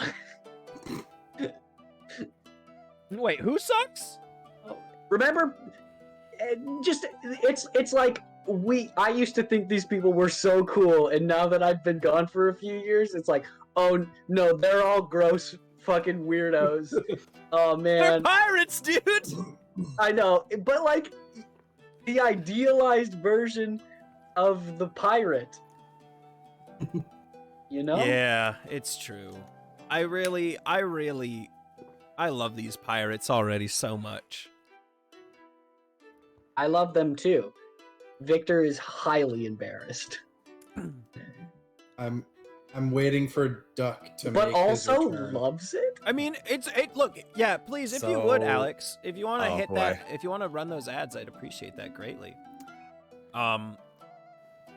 I'm trying to figure out how Puck navigates this, and I'm failing. I don't fucking since we arrived here, I don't know what Puck should do. No, Alan is so lost. Right? Like I've been in cities too, but lost. not this aggressive of a city. Miss This is for a Miss first Liz? experience. Talon's having a weird time. Miss Liz, if you want, you can give luck and inspiration dice to NPCs. I'll allow it. It's my show. It's my rules. I'm allowing it. I would say just chat, please. God, please don't give them to the enemies. That's all we just, ask. Don't give them to the good guys, sure, but don't give them to the monsters. I mean, we're gonna end up It'd be with like so the sad. favorite villain that never dies because he's got infinite luck dice. Yeah, I can't live with that. I can't die to the chat. I'll be I'll be I right can't. back. I'll be That would right back. hurt. I'll be right back. Oh, guys. I'm loving Pirate Town so great. much. It's very cool. Yeah, that's my best friend, and he sucks, and I love him.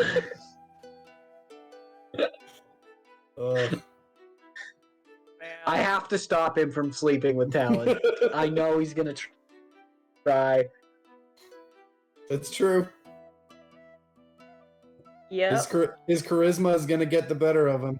He's going to. I mean, he's He's gonna a try, fucker. but like, at the end of the day, Yeah, Talon doesn't even know. no concept of that whatsoever. And I don't even know like how that's like I can't even predict how that's gonna play out at this point. It's just gonna be what happens when it happens. So I'm excited. That's a Okay, word for it. Alex has gifted all of us with a meow. Meow. I think Oh, yes. I think we should save it for the game, though. I think we should But are we all doing it?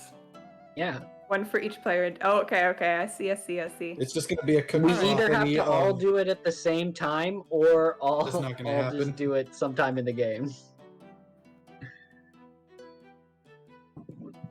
Make it work. Man, The challenge is build it into your roleplay somehow. fucking racist ass city. God damn it. Oof. Oh I was man, so listen. deer in the headlights. Yeah, awful. Just awful. Hello, Miss Liz. What Hi, the Miss Liz. I love you. hell?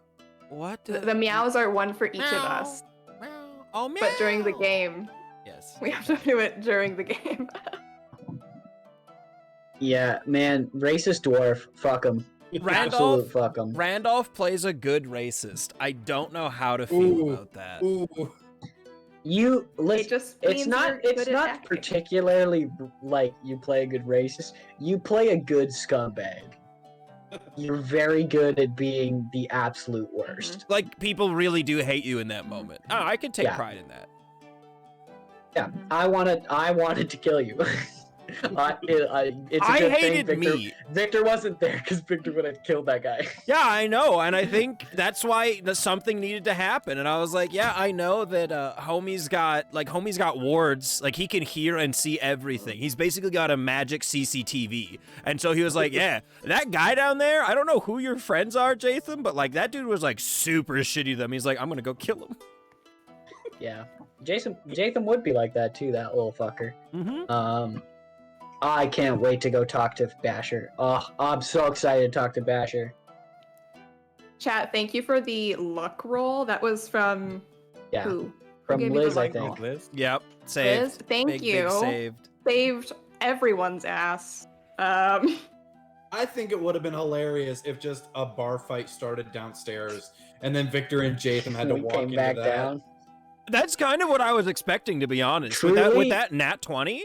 I mean, honestly, it was like, listen, what were you expecting? You left the three like people who are lost here and I not felt bad. human. I didn't want to leave you, but I had to. we were all very uncomfortable the I whole did time. not want to leave you. I wanted to get back down there fast. Yeah, Well, that's shit. how it read. The two of you coming down all chummy and happy, slow walking. Yeah, could really feel the concern.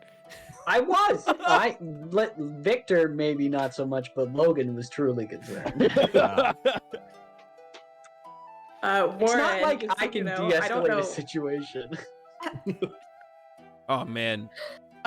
Warren, just so you know, we all have to work a meow in, because Meow. 5 meows are redeemed for channel points, and Alex wants each of us to say meow once during the game. Oh, okay. Somehow. All right. Yeah. Find a meow. I'll Find a meow take moment. that as a personal challenge. Yeah, sometimes you just gotta meow. But with meow. you know, with all that being said, chat, are you ready? Are you ready? They're ready. Players, are you ready? Captain. Miss Liz is too excited for puck meows. Oh no. Oh no. All right. So, bringing it back. So, as the Shield of Fate makes some new friends, leaves their new friends on the sea foam and makes their way back out onto the docks of Goneriil. It's now about 10 o'clock at night. Jatham, you can see a very thin trail of blood leading down the docks and into a brothel just a couple blocks down the street. Talon, you pick up on that right away. You're like, oh yeah, I recognize that blood. I saw that blood leave somebody very recently. But yeah, it's about 10 o'clock. It's pretty late. What do you guys want to do here? Is that how it always is with your friends, Victor? It's not that I appreciate the compliment, but it's very forward. Oh, you mean Dollar? Yes. Well, Um, also you shooting each other, that was also concerning. So, Unruka, I've never met Dollar, but Jatham is from Groma. I imagine most of his shipmates follow Groman philosophy, and that you're from Groma, you know. It's a free love place. There's not there's no stigma to it. People are very forward. At least that's what I found. And especially on ships. It's how it is. you just sort of get thrown into these things, and you can say no, but it's a party, so sometimes understand that it was meant as a compliment, and yes, I'm realizing quickly that pirate life is more confusing than I gave it credit for. I thought it was sort of self-explanatory. It's not.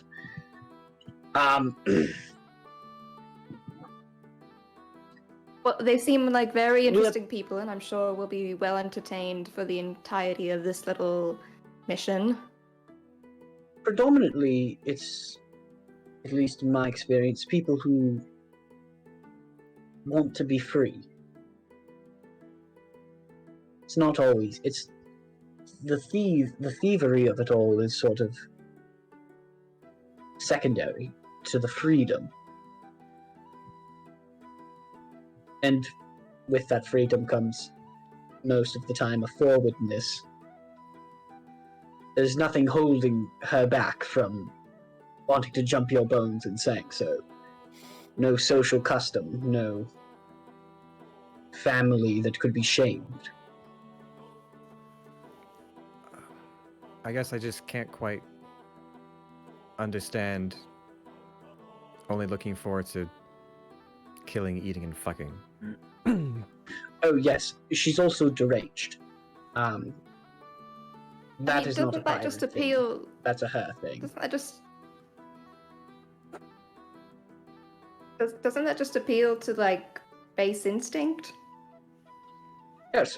I mean, that's what animals do, and technically, I mean, we're Yeah, it's that I can't explain. I think that might just be a quirk of her nature.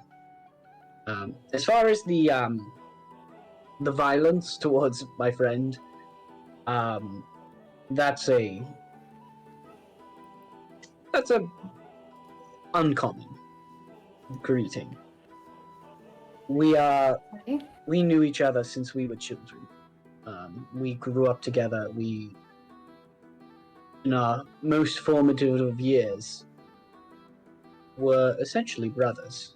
Jatham, myself, and the man we're about to go and visit, Basha.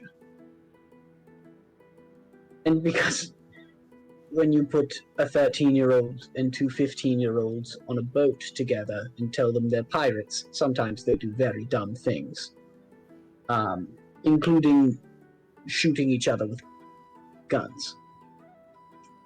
A spillover, I suppose, incredible. from our more childish days.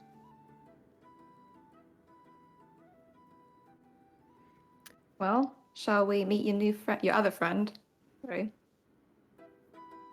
Yes, I'd like to see him.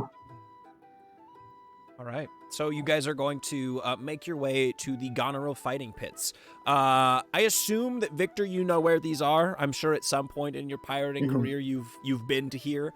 So you know that it's like at the far back of the city, just before, just after all of the portside stuff, and right before you get to the mountains. There is a massive, almost a coliseum built into the ground. So that way you have to go down to go into it, and then it is all artificially lit. That's where you guys head, I assume? On the way, I just want to say that I realize this is...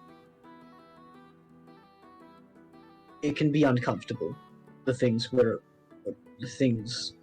that might need to be done here. If any of you are uncomfortable with the situation, you don't have to do it. I will do this if I have to. I've done it before, so it's much easier for me. But if you would like to keep your hands clean, so to say, I will not hold it against you. Well, I can assure you I haven't been comfortable since we got off the boat.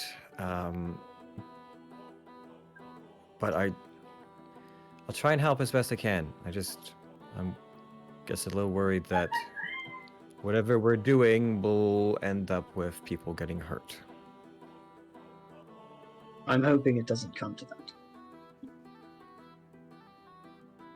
feel like I'm not gonna have much say in the matter with some of these people, so I'm just gonna stay quiet and hopefully get through unscathed. Well, you have a say in the matter of us. Very true.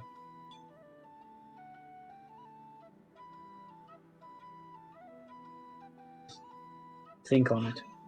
If at any time you can't continue, just wait on the boat, and we'll get out of here and get to the island and deal with what's important.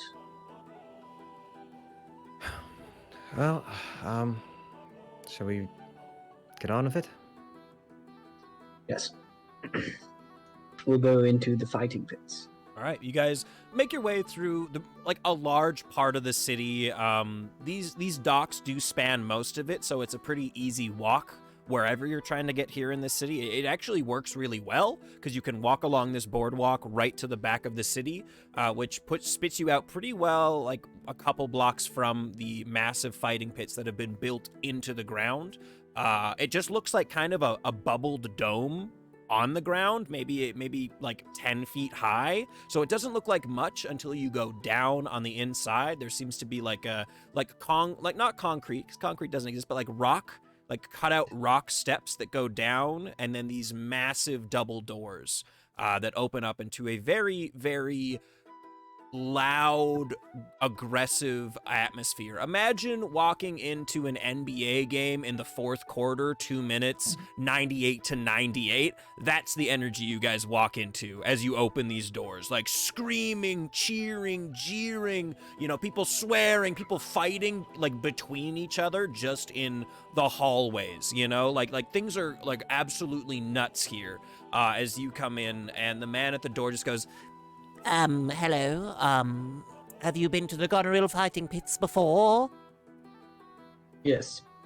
Excellent. I'd actually like to visit with one of the fighters if he is Oh, I'm available. terribly sorry. Visiting days are next week. Very well. Would you like to watch the fights? Yes, I'd like to watch a fight. Very well, that would be 2 gold pieces a head. And are any of you children? Children are getting free. I mean, Puck is a child in our custom. All right, very well. I suppose 6 gold pieces and all then. I'll pay it. You're very lucky tonight. Basher the Beast will be fighting, so you're in for a treat. The champion of the pits will be here. Very, very fun. Good. Anyways, head on in. Thank you. Puts the gold coins away, and you guys head into this again massive amphitheater like type construct where the seats go down and down and down and down into this pit that seems to be very Colosseum-esque in that it's just dust and dirt and a little bit of mud and a lot of blood down there. As you guys look down, you actually see 2 animals. It looks like one of them's Talon. You're pretty sure that's a lion? You've never seen a lion, but you're pretty sure that's a lion.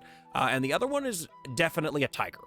And they are just fighting. And they're both like super like skin and bones, completely deprived of any sort of decent living environments. And they're just voraciously clawing and biting at each other. People are like screaming. You see like some dudes like sitting there, like a couple gnomish guys are like letting people place bets on which big cat is going to come out on top. The people are loving it. Kids get in free? This place is a hellhole. This place is a hellhole. Hey, Puck, at least we saved a little money, and we're not giving more to these people. Let's just find a place near the back. I know Basher doesn't have to see me to know I'm here. I know how I'll call to him. If you say so. All right. So the next fight takes place. You see a young elven man is like rolled out into the pit down these like relatively steep ramps. He's just kind of like tossed in, and then across from him you see a very large spider is released from the other gate. And he is not bound. He's not bound, but he's wearing no armor, and he has a dagger as a weapon. It's not much of a fight.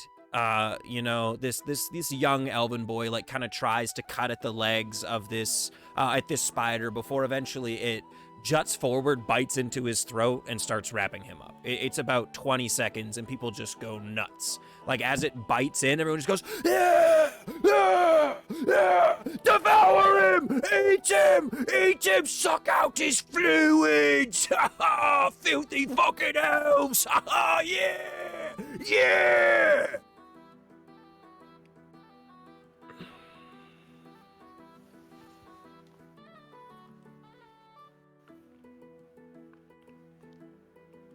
The next fighters are brought out. You see a man, this one clad in like full-on like gladiator gear. He's got like armor that is very much for show, like doesn't cover a lot of his like very rippling chest muscles.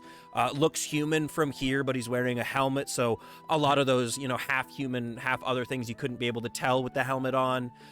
He does have a trident in one hand and a shield in the other, and then from the other gate is another, what you assume is human. They go at it, they fight, the one gets like a stab into the other one's leg, people are screaming, hooping, cheering, until eventually one of them is tossed onto his back, and the other guy, the same guy with the trident, stabs it right into his chest, before pulling out. Dead there, right there. Some more time passes. The bodies are pulled out by a couple of what look like young orcs, probably young full-blood orcs, maybe 8-10 years old, pull the bodies out of the ring and up the ramp before this time the gate is opened and 5 well-armed, probably humans and dwarves for the most part, walk out the other side.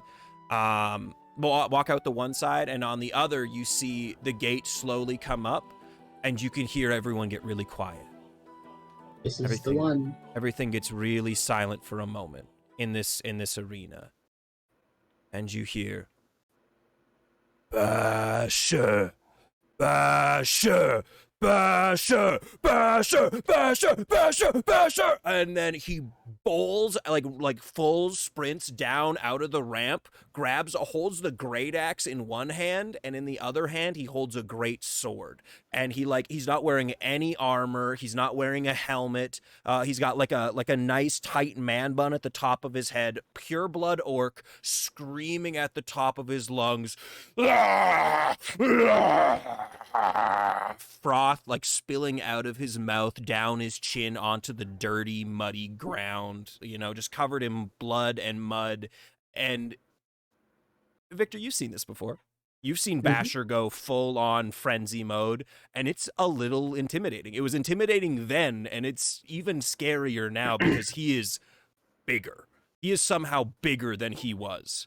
And he lets out this guttural scream, and you all watch as Basher rushes forward into these 5 other men and succinctly starts cleaving into them, one after the other. The first one runs up with his sword. He blocks the great axe with his shield, but Basher's axe goes right through the shield, cuts off his arm, and then with the sword in the other hand, cleaves him nape to chop, and he falls in two. The next one tries to jump on top of him, and he does. He jumps on Basher's back, and he starts putting him into a stranglehold. And you can swear you can hear Basher laugh from here as he full-on jumps back onto his back, lands on this relatively young dwarven man, and just flattens him like a pancake. He might not be dead, but he's not moving.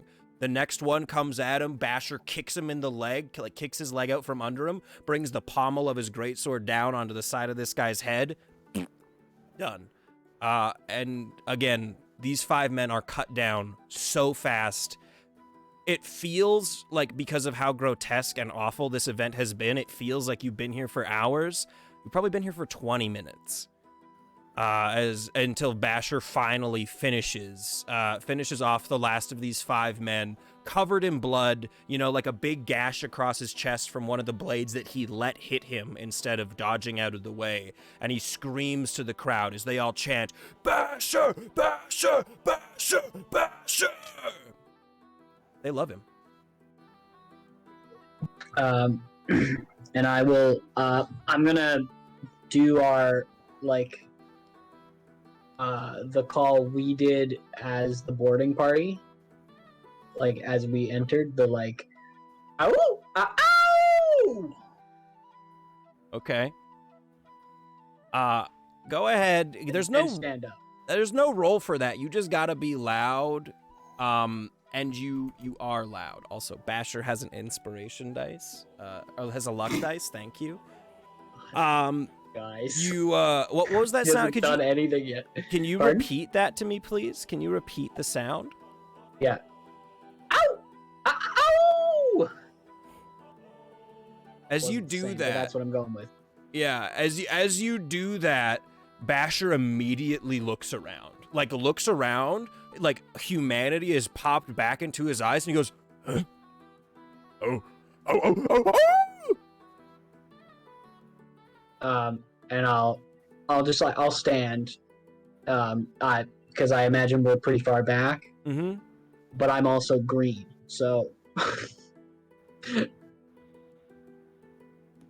Takes him a second as you stand there. You wave your hand a little bit, and eventually he locks in on you. And you can hear from here. You can hear him go, "Vicky!" At the top of his lungs. The entire crowd has kind of gone silent here as everyone just goes, "What does that mean?" Everyone's like, "Who's it? What's a Vicky? Is that one of the women he lays with? Who's a Vicky?" And I will, I guess I'll just take the group and we'll try to find the equivalent of a backstage. Yeah. Wherever the entrance to where they keep those people. Yeah, you have to, you walk around a little bit and you do find a set of stairs that head downwards into a relatively dim and dark hallway, but that's pretty much the only thing you guys can see that would resemble anything like that. Yeah, I'll start walking down. Okay. As you guys walk, as you walk down, do the rest of you follow? I'm not leaving. I'm Yes. not walking alone. Yep. I'm making sure my people are staying with me. Yeah, a very tight huddle, everybody hold hands, kindergarten style. You guys do head down, and immediately as you get to the bottom of the stairs, a guard in very guard garb, this guy is he gets paid 1 gold coin a night to be here, and he does his job, and he just stands there and goes, "I'm sorry, sir, you can't come in." Victor St. John, here to see Basher. Sorry, visiting days are next week sometime. You have to come back then. I don't know if you understand. Did you hear the fight? You were down here, I suppose. Yeah, I heard some of it, but it's not really my job And to hear when things. has Basher ever yelled Vicky at the top of his lungs? Never. Probably because he wants to see his friend Vicky. No, I don't. Go ahead, I don't just roll suppose- me an intimidation check, please. Can I use friends? Oh, you want to be friends? You want to use friends I'm instead? trying to use friends. Okay, all right. Oh, for fuck's sakes. A 4. He also rolled a 4. I rolled a 3 and a 4. I'm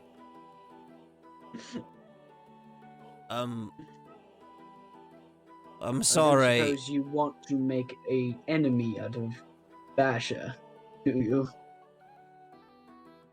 No. But I don't think you want to come down here. It's pretty awful. I'm aware. Maybe you want to wait until he's back in his room to visit him instead. That's a good idea. Could you point me in the direction of his room? Yeah, I mean, I feel like I can trust you. You can, And he gives you like a little set of directions. You go back up the stairs. You walk to halfway around the oval. There's like it looks like it should lead to like some chamber pots. You know, like a latrine, but it actually leads back into the fighters' rooms. You know, the ones who live. Great. Does he get us through, or do I have to convince another god? No, as you walk in, you notice that nobody seems to be guarding this. Like that guy was downstairs, but these places are relatively not well manned. You know, not a lot of people want to go visit Basher the Beast. Fair. So yeah, as you We'll go in. all make your way there, it seems to be empty at the moment. Nobody's here. As you walk in, it is very much the star of the show's room. There's a large bed laid out. There is like lots of meats cooked, pork, chicken, turkey, pretty much just meat though, like not much in the way of fruits or vegetables, but tons of cooked meat. Some of it still probably a little rawer than it should be, that any of you would eat it as, but you know, maybe Basher likes that. And there are 4 women laying on his bed currently, scantily clad, but like wearing clothing.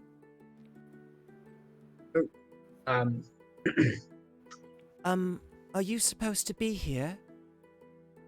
Yes. Make yourselves. I'll just turn to the shield and just go.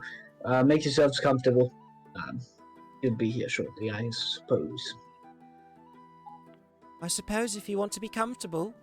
And they like kind of like call you over, like all 3 of you. Is there a table? Can we sit at chairs? I mean, not really. It's pretty much like bed. The table is completely full of food, and then like chamber pot. Like that's about what you got going here. All right, so nothing has changed. Great.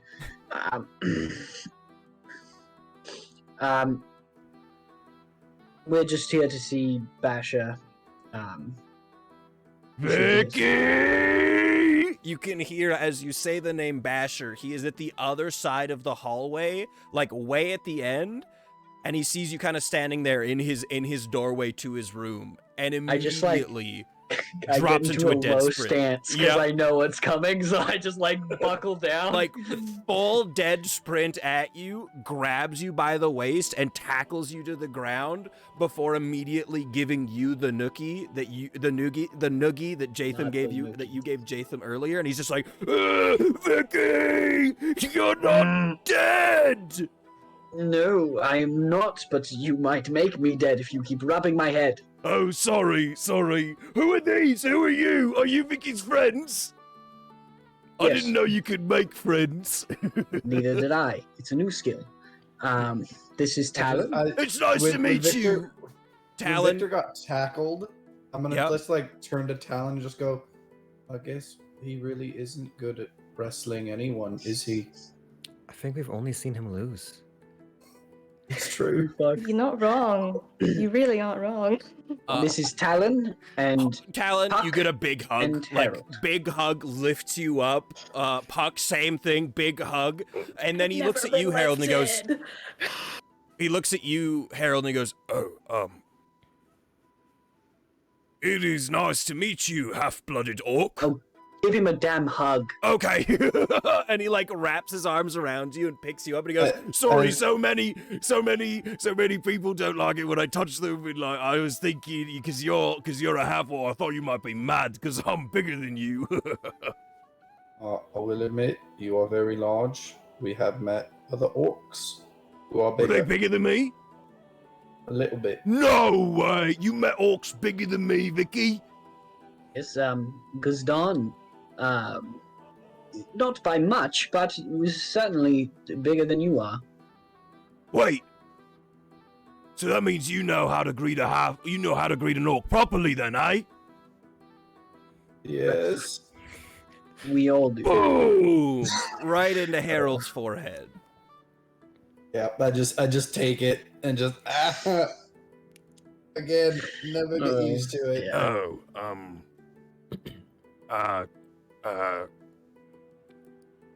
So normally this is when I do my fucking, my Mhm. post-fight fuck and eat. Could you guys put that on mind? hold for Could 20 you- minutes to speak to me? Could you just stand outside? We could do it while we're talking. I don't mind. No.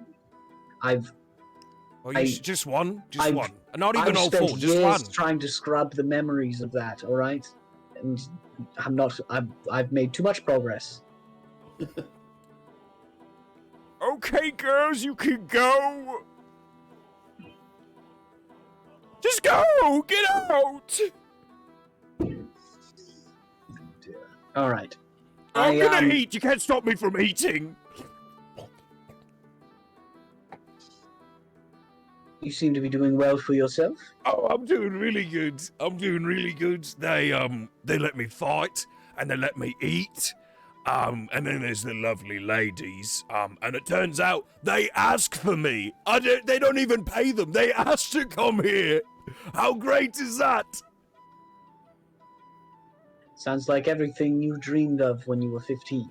I mean, yeah, pretty much. I mean, except for I don't get to sail anymore, but I didn't really like the sailing part all that much. But I mean, also the whole being free thing, that'd be pretty sweet. You miss the sea. I miss the freedom of the sea, yeah. But not the sailing. That shit was sucked.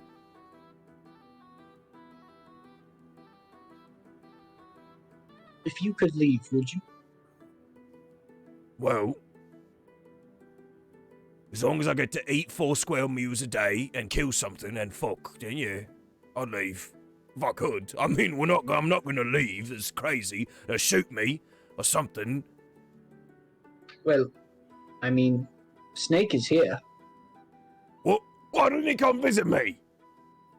Oh, you know him. He has to visit the brothel first. Oh no, that's fair.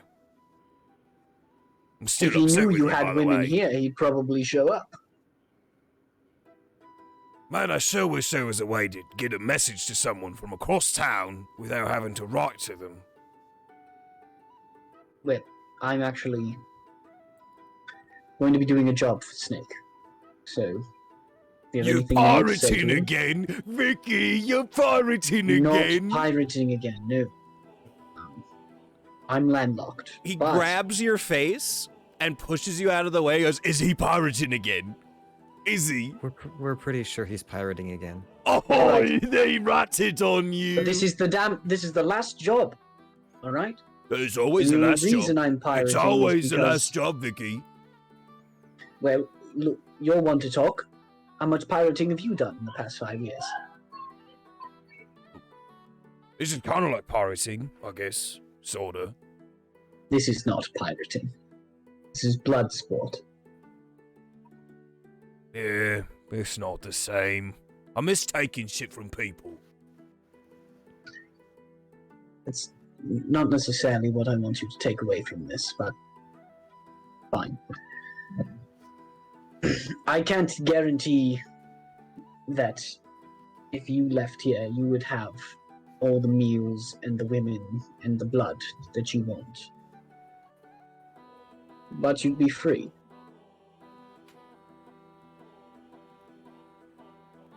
I think you're happy here, though, Bashan. It doesn't really matter what I want. I'm not leaving. It's not gonna happen. I don't think that's necessarily true. What do you mean? What are you gonna do? You're gonna break me out of here? You're just gonna hide me away into the cover of night? Perhaps. But also, you're Basher the Beast. Nothing holds you down. Yeah. Yeah, Vicky, you're right. Nothing holds Which me means down. one of two things, Bash. It either means you've forgotten that, or you want to stay here. Now, you've never been great at remembering, but I'm pretty sure you remember who you are. Fuck, I'm a pirate. I'm not some dog. I'm not some dog that fights for other people's amusement. I'm a goddamn pirate. I'm a goddamn pirate, Vicky. I kill because I want to, not because somebody wants me to. You alright? No, I hate it here. Jaith misses you. Why doesn't he ever come visit me? Last time he Do was you here think- was months ago. Bash, look around. Do you think this is fun? Do you think this is a nice thing for him to see you doing? No. You're a slave. He comes and visits you like you're in prison. We used to be free. Yeah, we were. I think we're all. If we would have stuck together, we might have still been free. But we forgot who we were, and all of us were imprisoned in our own way. Me to that damn ship, you to this pit, Jaith to loneliness. Oh, did he miss us? I bet you he did. He's so soft. He fucking cried when I did my hair thing. He cried? No cried, way. real Well, now tears. I've got to get out of here just so I can make fun of him for crying like a baby. Well, I don't want to put words in your mouth. I know. I want you to make this decision. If you want to go, I've met some very persuasive orcs in the past week that have made me realize that this place is not very good for orcs, and maybe. Sorry, you say you met orcs? Yes. Like big and green and angry with the tusks and ah! Mm-hmm. Like me? A guerrilla group called the Chainbreakers. No, not gorillas, orcs who are different. I know we look a lot alike, but Gorilla it's- with a G, with a U, with a not the beast, the organization. No, you- Underground. What? They're land pirates. They're land pirates. I love land pirates. It's like being a pirate but with no sailing. That part sucks. Yes, I know, Bash. I know it sucks. They've been freeing other orcs that have been held slaves. Wait, so there's a whole group of land pirates who are orcs? That's... There's a free orc village, not but 2 days' sail from here.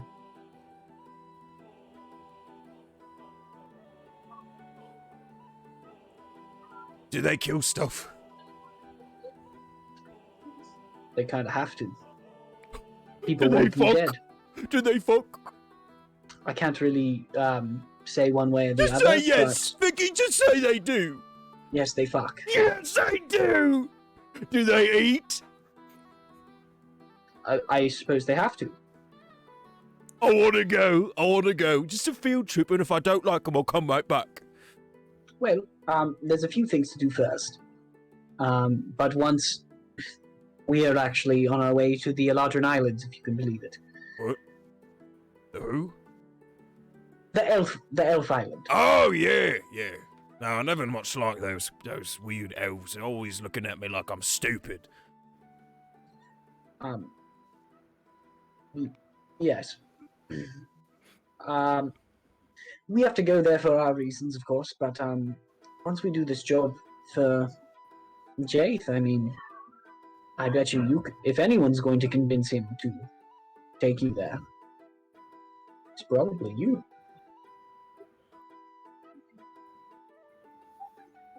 Sorry, I kind Regardless. of got lost. What are we doing again? I started thinking about the land pirate orcs. Bash, are we getting you out of here? Okay. How? Did Jaith ever try to get you to leave? I mean, well, first he said that if we just never went back to Westgar, that I would never get put in chains. And I said, no, Jatham, it's our home. That's where we live. And I wanted to be there. And then he said, no, if we go back, you're going to be put in shackles and made to fight in some pit somewhere. And I said, okay, but it's not as bad as you never getting to go home. And we argued a bunch, and then I told him I'd kill him if he didn't take us back. And then we got here, and then they said that because he was a pirate, well, he was a deserter. You know, they all know he's a pirate. But because he's a deserter, he can't own an orca's property. So they bought me, and then they sold me, and... No, I guess the answer's no. See, it's just been so easy to convince you to leave. I just don't see how that schmarmy fuck didn't convince you by now. Well, to be fair, I've been doing this for a long time, and I thought it'd be fun, and it's kind of fun. It's really fun, but I don't know. It's like something's missing, you know? It's like there's a small little man inside me who's sad all the time. Mm-hmm. Yes, I know that on far too many levels. Yeah. Far too many. Sorry, I'm being really rude. Friends of Vicky, are you okay with breaking me out of here? Well, I mean, it sounds like a pretty good time to me.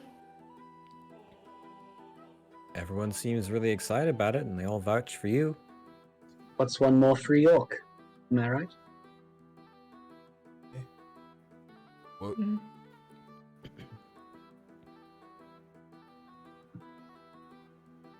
We're Wait. willing to break you out. Are we gonna do it right now? Because I feel like maybe I'm a little unprepared. No, likely not. Okay. I'm going to go back to Jaith, and we're going to come up with a plan. Okay.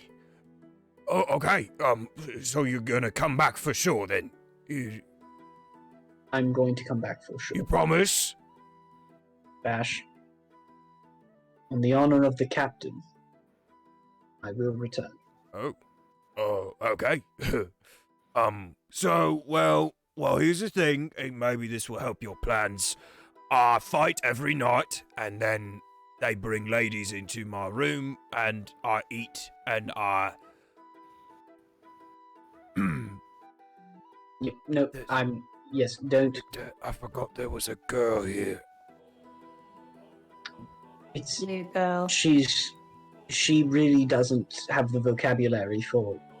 She knows enough. Okay. It's fine. So, yeah, and then... I know she keeps looking at me. I'm nervous now. And They're you're all very looking... large. Vicky, why are they all looking at me? Everybody turn around! Talon's good. All right. Perhaps Face this the is wall. this is the worst plan I've ever had. But perhaps there is a world in which perhaps we send the ladies in. Well, you said ladies come to your room every night. Is it Yeah. always ladies? Have you sworn off men?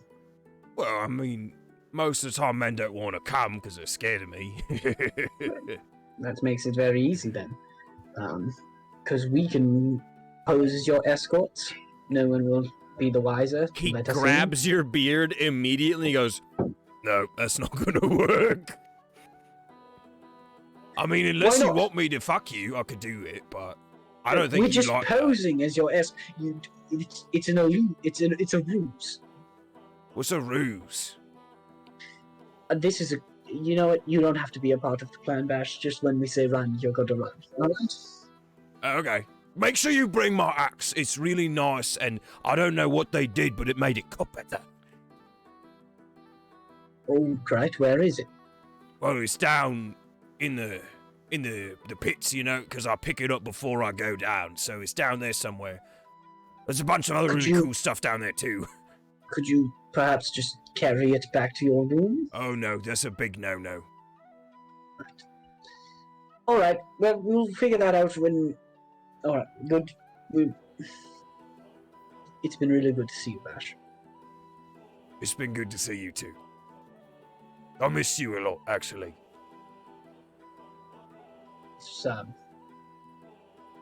It's been a lonely few years. Yeah. Yeah. Not for you, clearly, with all of your escorts. Well, my little man hasn't been lonely, but my little man has been lonely. Hmm.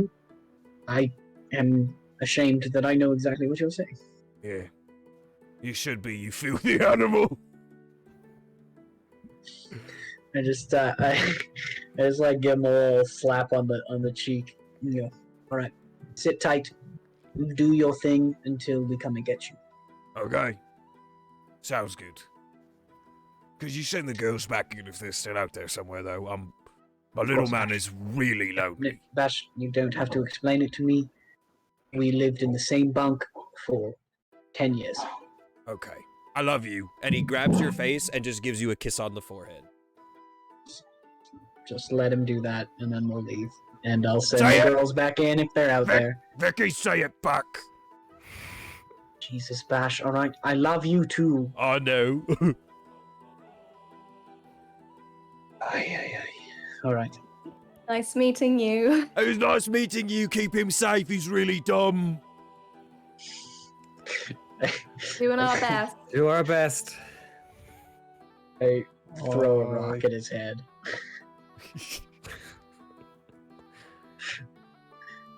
And I will leave. I throw a rock at his head, and then just like as we're leaving, and then just quickly shut the door. You hear a hearty laughter followed by a bunch of muffled bitch. And if the girls are still out there, I will send them back in. Yeah, they're like kind of milling about like the main walkway, just kind of like talking to each other like, should we wait? Do we leave? Like, He's free now if you would like to continue your evening. I just like lean over to one of them and whisper like, he really likes it with just 2 fingers up there. Just 2. Just 2. what has Pirate Town done to us? All right, you are. Don't do free. 3. 1, he won't even feel it. 2. Well, you are now in. You are on the main walkway here around this amphitheater type structure. And you guys have gotten to like it's about midnight now. What would you like to do? Quick question. How Yeah. far away from the docks is the pit? From the docks where they could dock 2 blocks? Like not even a 100-meter dash? Victor, I think we found our distraction. What? The breakout? Yeah. What's gonna draw more attention than Basher, the great victor and hero of this city, than him escaping? Yes. That's a good point. The problem being, of course, that someone else needs to be hauling the cargo. Well, Jatham said that all we needed to do was make the distraction and he would take care of the rest. We'll see if that's possible for sure. The other issue, of course, is the discretion. We'll eventually lead them to the ship as we escape. We get out fast enough. But if we are quick, Again, Jatham did say his crew was ready for a red-hot getaway. it just means the sea foam can never return to this port. I We can don't do think it. that's too much of an issue for either of them. Well, let's find out. But it's a good idea, Harold. I like it. I don't know how Basher expects us to get his things on the way out, though. I don't either. But I imagine Basher will figure that one out.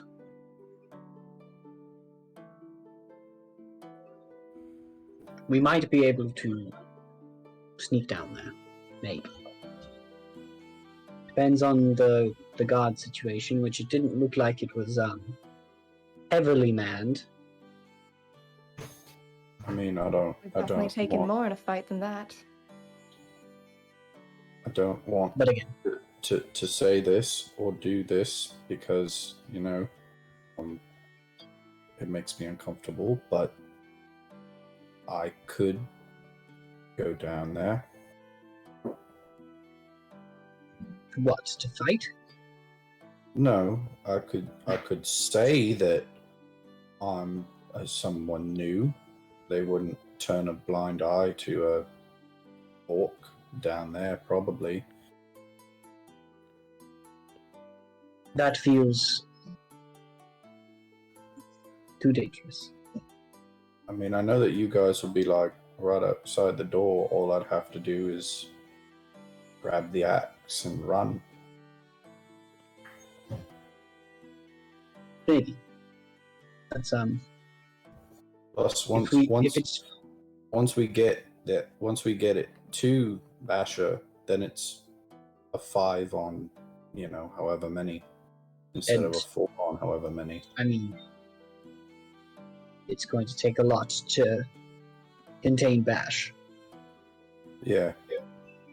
If that fight showed us anything, he has no love lost for the people who have kept him here. And, I mean, you've seen what I can do, and Bash taught me everything I know, so he's just a stronger me, in truth. I would prefer it if maybe we didn't make it a bloodbath on our way out. No, I don't want to either. Let's come up with something. Put our heads together. Speak with Jake, find out what he's found out. We can Well- come up with a way to do this. If we need to, I don't have it prepared right now, but I could have a spell that lets us send messages.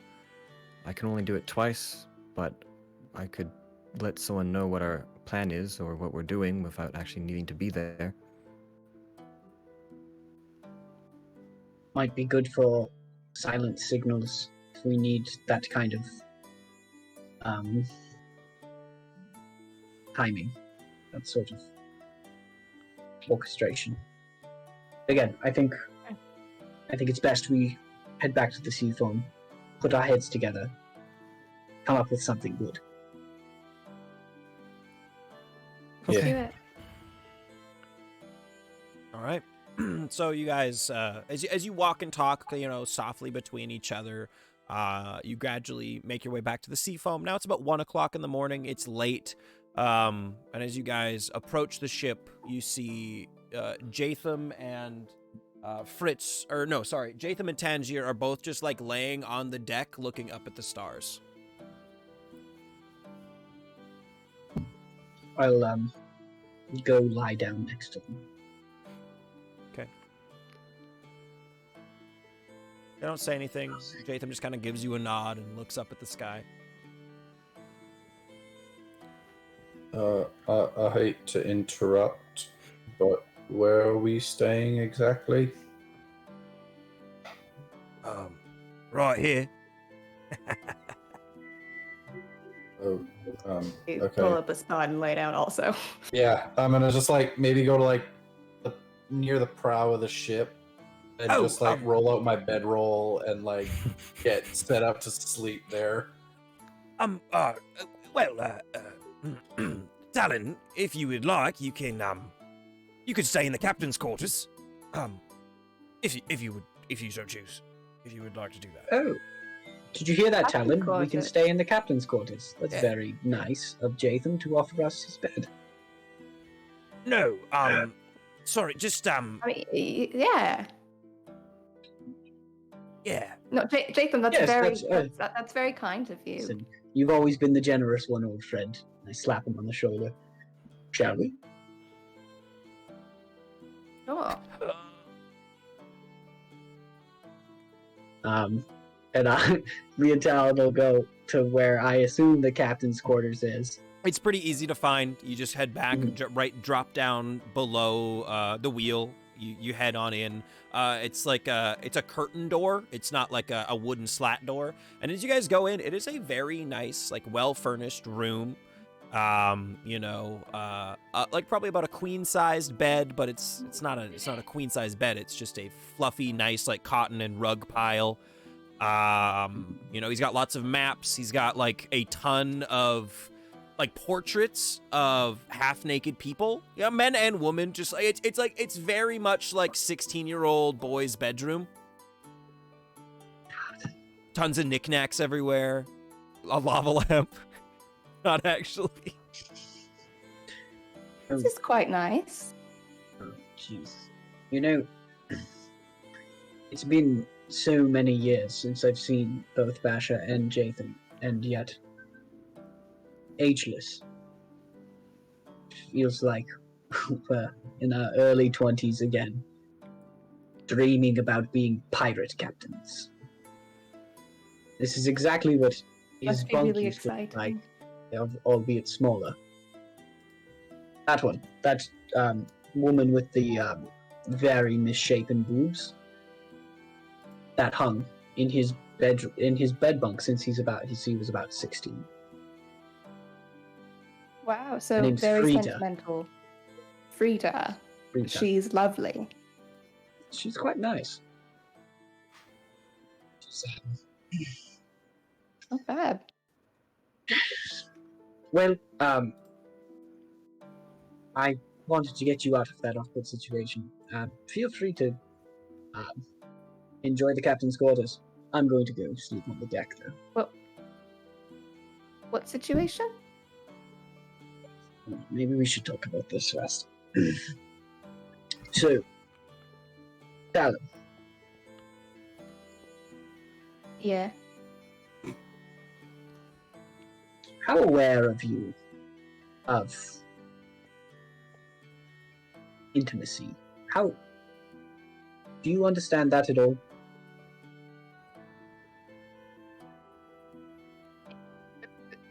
I mean, Have you ever had a crush?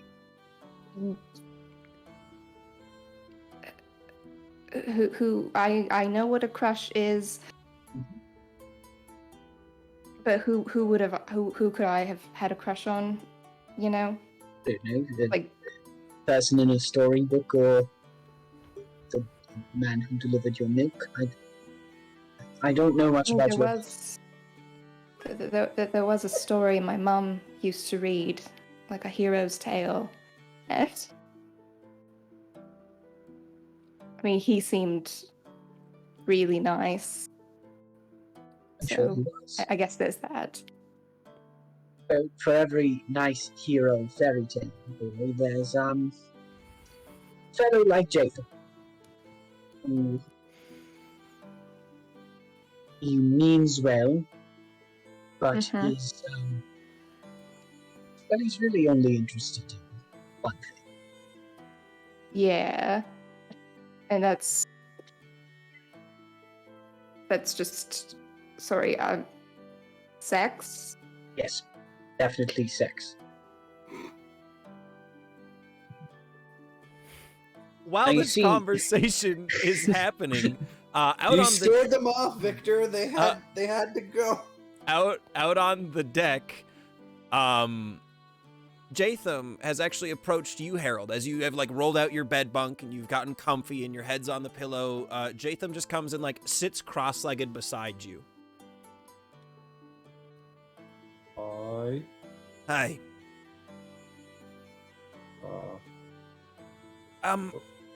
are you okay? What do you mean?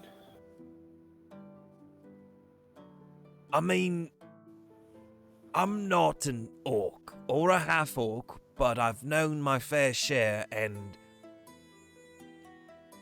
well, not to be rude, but most of them aren't as, sweet as you are, you know? They're tough and burly and grumpy and they like to eat and fuck and kill and... You just don't really seem like that to me. I see that's what you're talking about. No, it's not. I'm No. I I'm don't not mean. like that. What I mean is, you seem like you have got a really nice heart, and I was just. People say really awful things to you. Sorry, my words are. It's okay. I can smell the bit of alcohol in your breath. It's okay. That's recurring. That's an always thing. Um,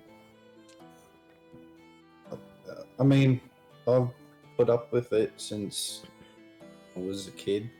I was practically raised in Roma, but you know, there were bullies and kids who would always pick on me and tease me because I'm an orc. A lot of Westgarian prissy kids who thought they were better than everyone else just because, you know, they were human or I would have killed they him. had money. Why didn't you kill Well, him? But you could have got away with it. I mean, look at me. You think they already weren't looking for a reason to get a rise out of me? Oh. Yeah, no, that's fair. I mean, I was telling my friends, it's a lose-lose. If you fight them, you're doing exactly what they want, and then you're the one getting in trouble. But if you don't, they're just gonna make it worse.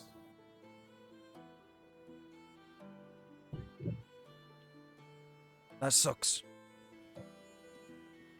That's It shit. does. I mean, I'd gotten used to it. I just learned to keep my head down and not do anything to offend anyone. But, you know, at the end of the day, they're still going to judge me just because of how I look.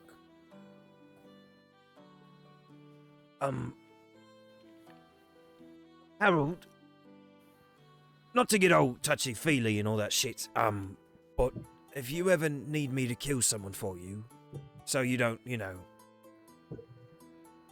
I'll do it. I mean, just if you pay me, I'll do it. I'll kill someone.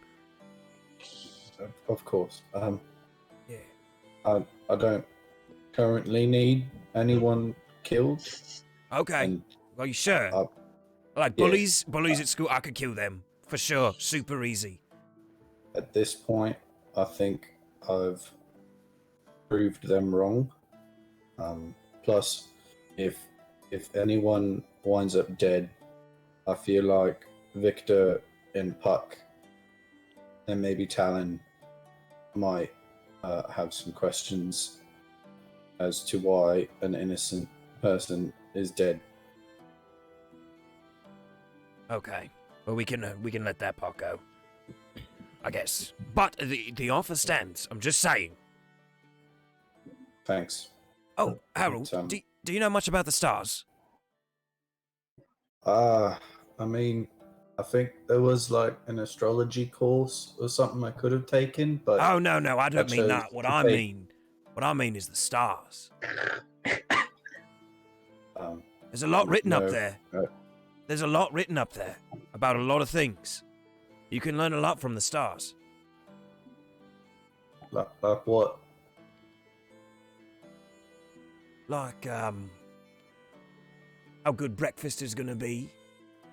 Or, you can learn, how hot it's gonna be tomorrow, judging by the stars in the sky. And you can even learn what someone's life is gonna be like.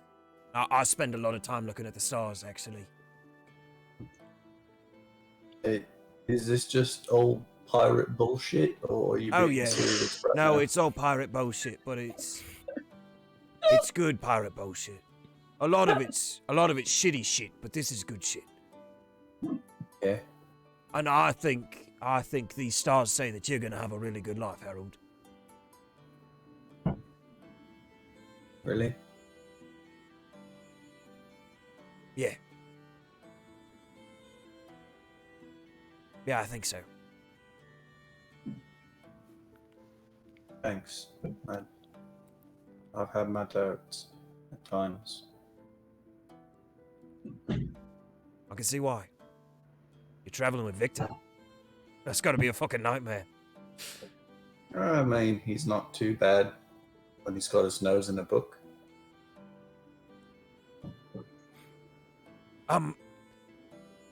So well, I think I lost my bedroom. Would you mind if I just used your pillow? I don't have any other ones. It's not a weird thing. I just...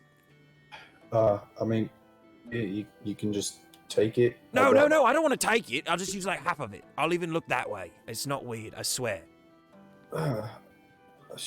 Okay. I was just gonna like, I don't know, do a bit of reading or maybe watch the stars for a bit. So there might be a bit of bright light from over where I am. So No, that's if all you're right. okay with that. I think I'm not quite done seeing what the stars have to tell me about tomorrow. Okay. What do they tell you? Oh, they're telling me we're going to be in a lot of trouble. But we'll make it. Yeah. So Puck, as you kind of sit there, you see Jatham heads over and starts chatting with Harold, and Victor and Talon disappear into the captain's quarters for the time being, and you're kind of just left there to sit, to be. How do I go below deck? Do I stay above deck? This whole day's been so confusing.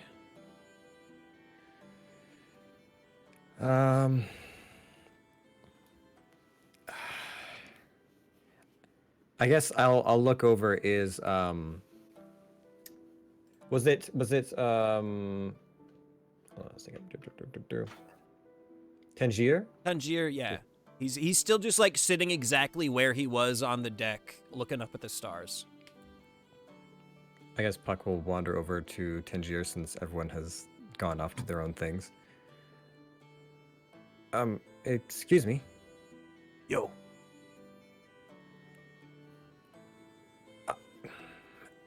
My understanding is that my friends and I are staying here for the night. Is there a place that I should go?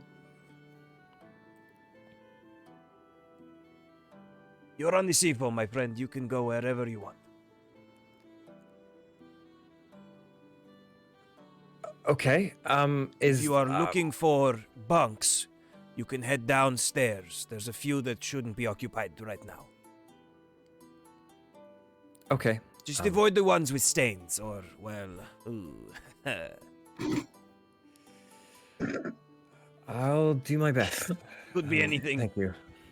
Yeah, no worries. I guess Puck will head below decks because he doesn't know where anybody else has wandered off to other than Harold.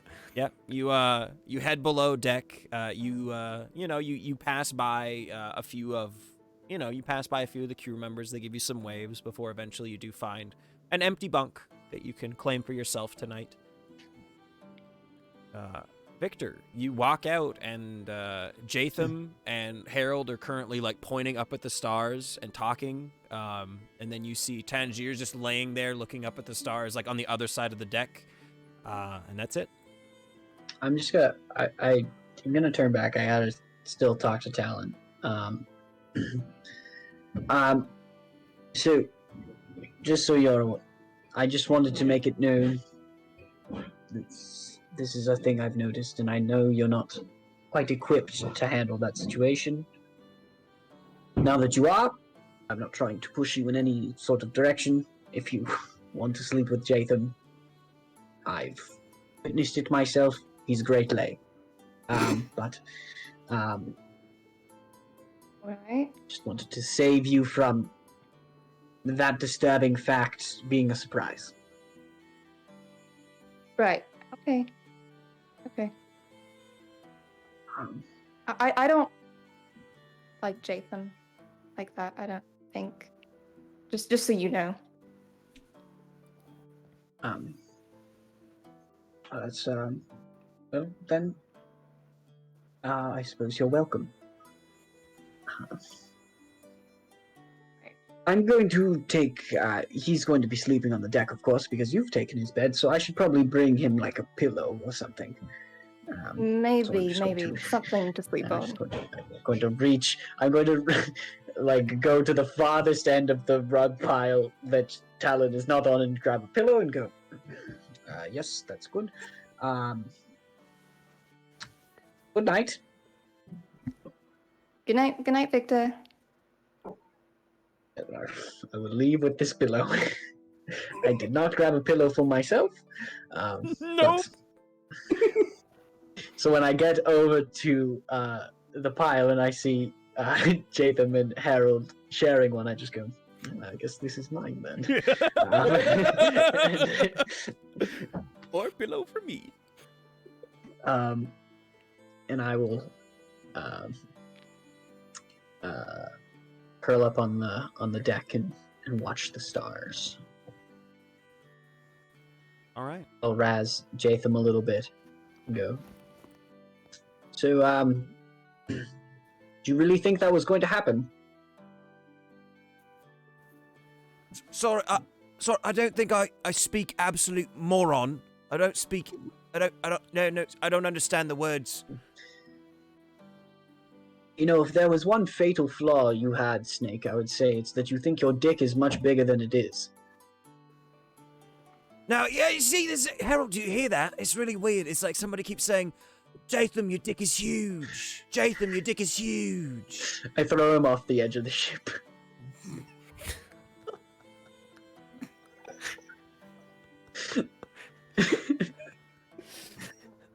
He's gonna fight you on this one. He's gonna No, fight you. I'm gonna like go to toss him over, but I won't actually let go, and I'll just like let him dangle. I mean, I This is hear Victor talking to you. That's what I hear. I don't hear him saying that your dick is huge. I hear him asking you a question. Did you miss me? Did you miss the dangle? I bet you no one dangles you on this ship like I do. Because I am the captain of this ship. Thank you very You're much. damn right. You damn right you are. And what a captain you are! And I swing him back up. Ka-dunk, ka-dunk, ka-dunk, ka-dunk. Dirty fucking dangles, boys.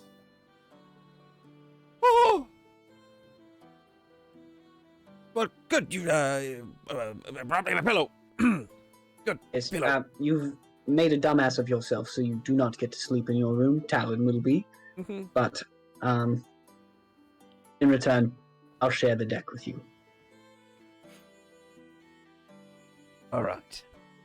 Well, I suppose Stop hitting on her. sharing a Alright. deck with some friends is pretty sweet too. Alright? You heard me, correct? Stop hitting on her. What do you mean? Alright? She's a grown Stop. woman. If she wants me to stop hitting on her, she can tell me. Alright, well, Wait, I'm you were also- hitting on Talon? Harold, stop. Okay. Yes, he was. And stop. Victor, alright? stop. Stop. No, you stop.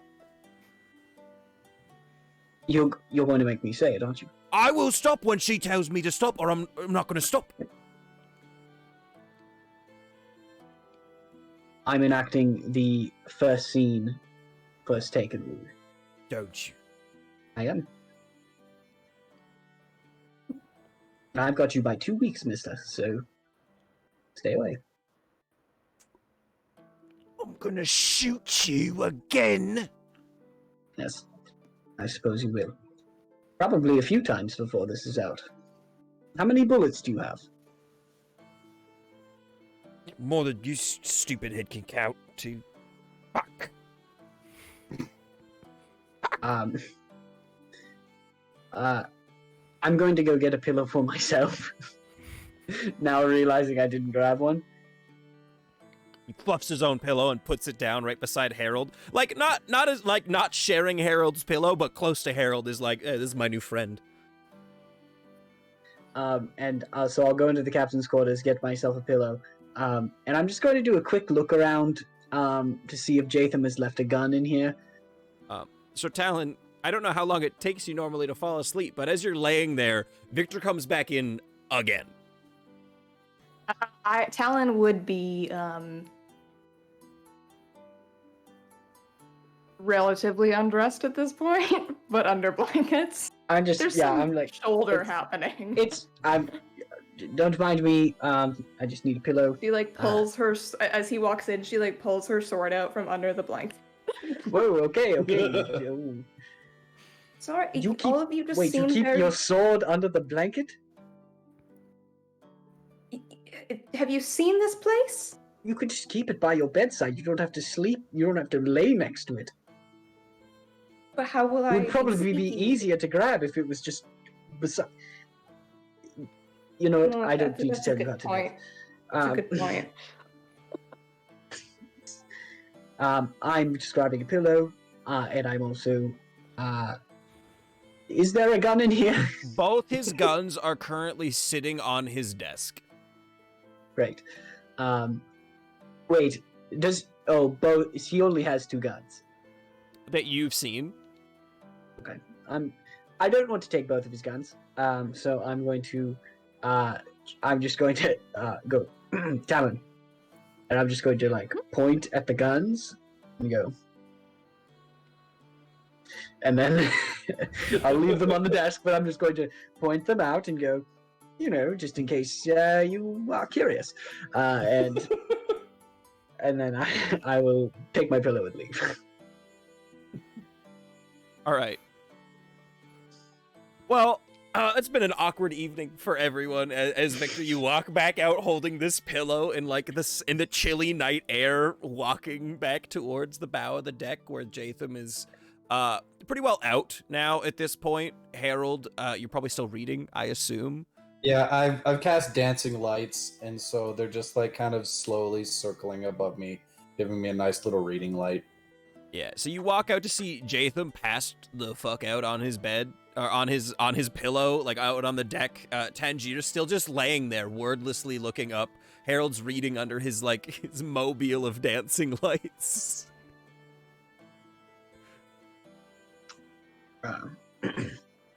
You're going to be staying out here, Harold? Yeah. Excellent. I'll see you in the morning. Have a good night. If you, I don't know, are you gonna read or are you gonna look at the stars? I don't actually have any books to read right now. Well, you do have your genie pocket. I do have my. You're right, It's so dirty. My genie pocket is currently filled with blacksmithing tomes that I don't much care for tonight. And all of my books, but I've exhausted my books. Oh, I need new ones. sorry about that. There's no need to be sorry. We just haven't found a good bookstore yet. And also, I'm very poor. That's fair. I mean, well, there seems to be a decent enough bookstore here if That's Jatham could find magic books. I'm shocked that he was able to find those. Not that they exist in this city, but that he was able to pick them out and say, those are the ones you want. Well, I did write him a list, so... He's never been good at menial tasks. So take it as a huge compliment that he did that for you. I will. I will definitely do that. Victor's again.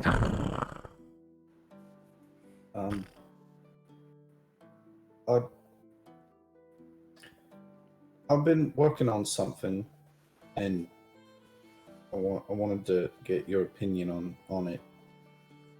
Of course.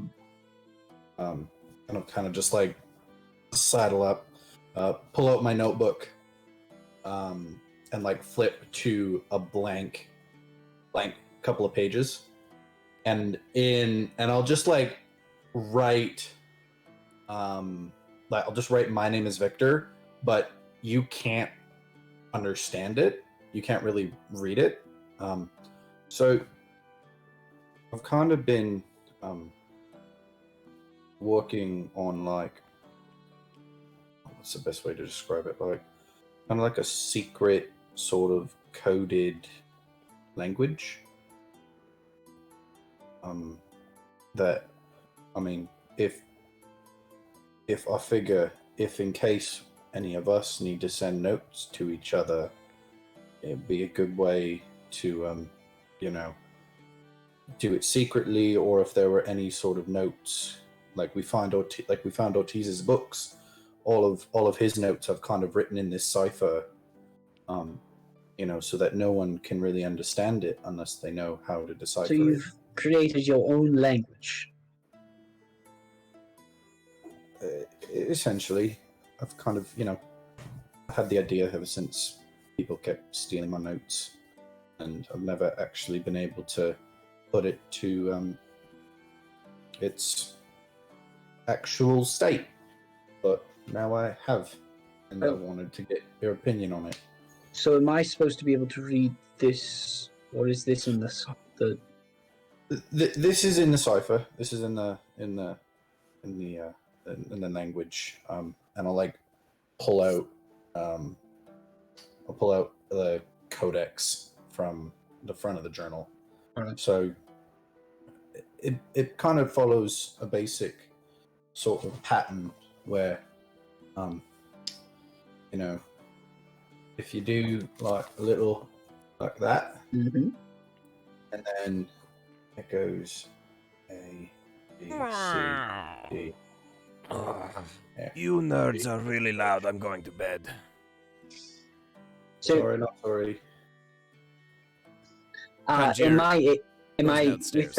with Harold's instruction able to decipher the message he wrote me?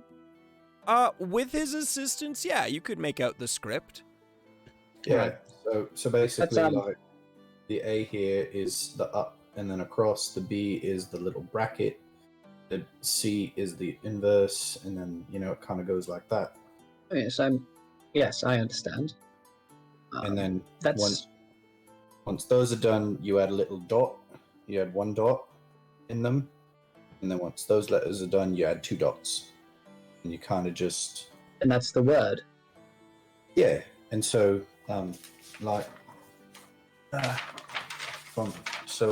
this is my shield spell, so you can see how the S, that's for the S, and then this is the H. You kind of just build it out, and obviously when it gets to bigger words like protection, they get quite big, but That is thorough and brilliant and tedious as all hell. And excellent.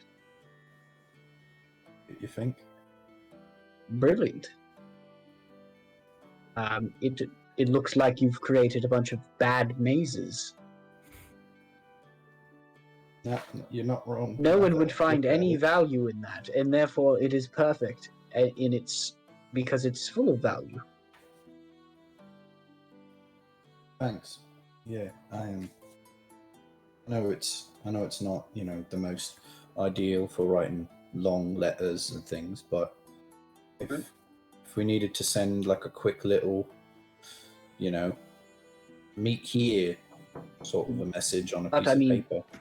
Imagine if in Smellemshire, when we found those messages, if they had been written in something like this, we would have no idea what to do with them. It's true. It's very true. So, in that regard, I think it's brilliant. We're going to have a very hard time teaching you to tell it. Yeah. But I mean, if we all can learn it, I think it will be But I think with enough good time, for we us.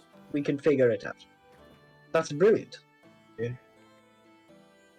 I mean, we're gonna have a pretty long boat ride to the Elvish Isles, aren't we? Yes, I suppose Professor Harold will have his class on Cipher. I'm not that educated to become a professor yet, but maybe. Oh, you're going to teach a eventually. class. As far as I'm concerned, that's professorship. It'll be really funny if we try to teach it to the pirates as well. Do you trust Truly. them with it? like, are they going to use it against us? No, they will. None of them will be able to decipher this. Okay. It would be a miracle if they stayed for even 30 minutes of the class. And I think we should invite them. It would be rude. I mean, it would be rude. They are on the boat with us. It is their boat. Maybe that's how. Maybe we can entice Jareth more. Say, not only will we do this job for you, we will also hold the seminar. Yeah. So, while our resident bookworms sit there and talk about classes and sigil writing and scripts and pirates under the soft light of the moonless sky, but with lots of stars, we drift down deck. We drift down into Puck as you lay there on your cot. Kind of getting used to how rough Goneriil has been. You feel a poke on your shoulder.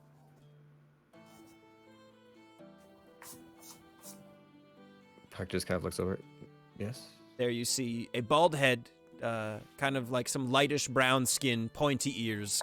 Dala is sitting there across from you. Like, she poked you and then went and sat on her bunk and is just now like staring at you.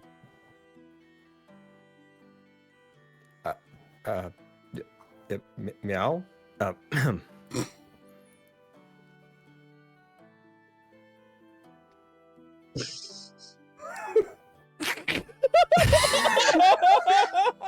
You almost lost it.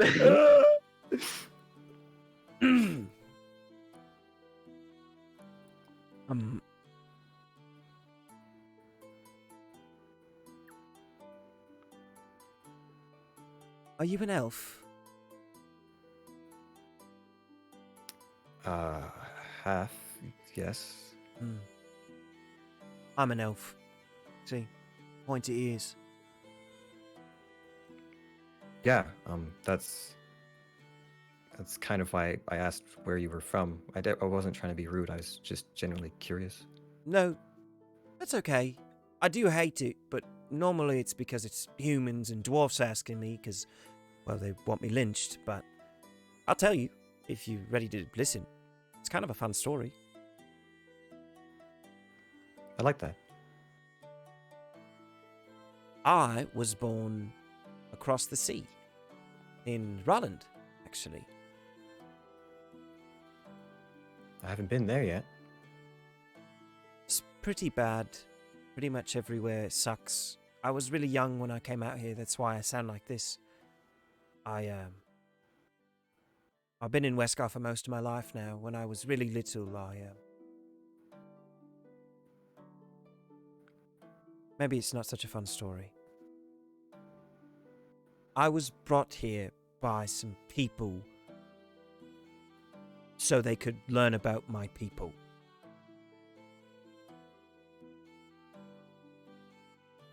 Oh, okay.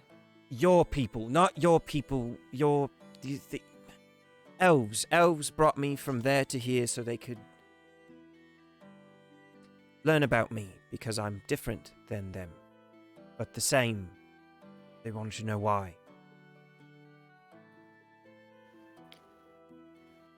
So, to Puck's understanding, is this like, she's like a I guess, for lack of a better term, like a sand elf? Yeah. Okay. Called dune elves is the term. We're not different, but we are different enough that people can, well, you know. Well, I guess we have all the halves here then. My half is from, well, Westgar, and Talon is from the island. Oh, I didn't even know she was an elf. I guess I didn't really look at her very much. Not that I was looking at you a lot. That's not what I meant. It's that I was looking at you in like a normal amount for someone who shares their potatoes with someone. Yes, you made your thoughts very clear. Good. I don't want to pressure you into anything. I'm just saying that we would have 3/4 elf babies and they would be very cute. I haven't. I'm really. I've made things weird. I've made things very weird. I'm sorry. I'm getting used to everything around here. People are very forward, and it's different to me. It's not that I don't appreciate you saying that I was handsome and all that. I just met you, and it's very sudden for me. Also, I haven't even thought about kids or that sort of thing. Me neither, really, until today. I mean,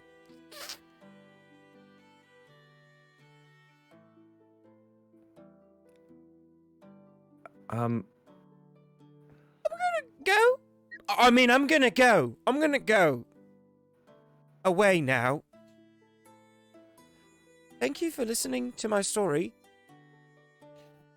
Of course. Bye. Have a good night. And she walks away from her bunk, in the opposite direction. What's the matter, Puck? You don't want to deliver your own babies? I'm not going to dignify that with a response. Meow. Meow. You did Victor, I meow. think there's a lot Right. of cats on this deck of the ship. They keep meowing at us. I'm at the backseat. It's different. Sorry. It's, that's a sort of a derogative term, actually. Puck just kind of sits to himself on his bunk for a moment. Well, strangely enough, that was the most normal conversation I've had today. And I don't know that I... go ahead, finish your sentence. No, I was just gonna say, I don't know that I like it here very much. Yeah. And with that, that comes to the end of our session tonight.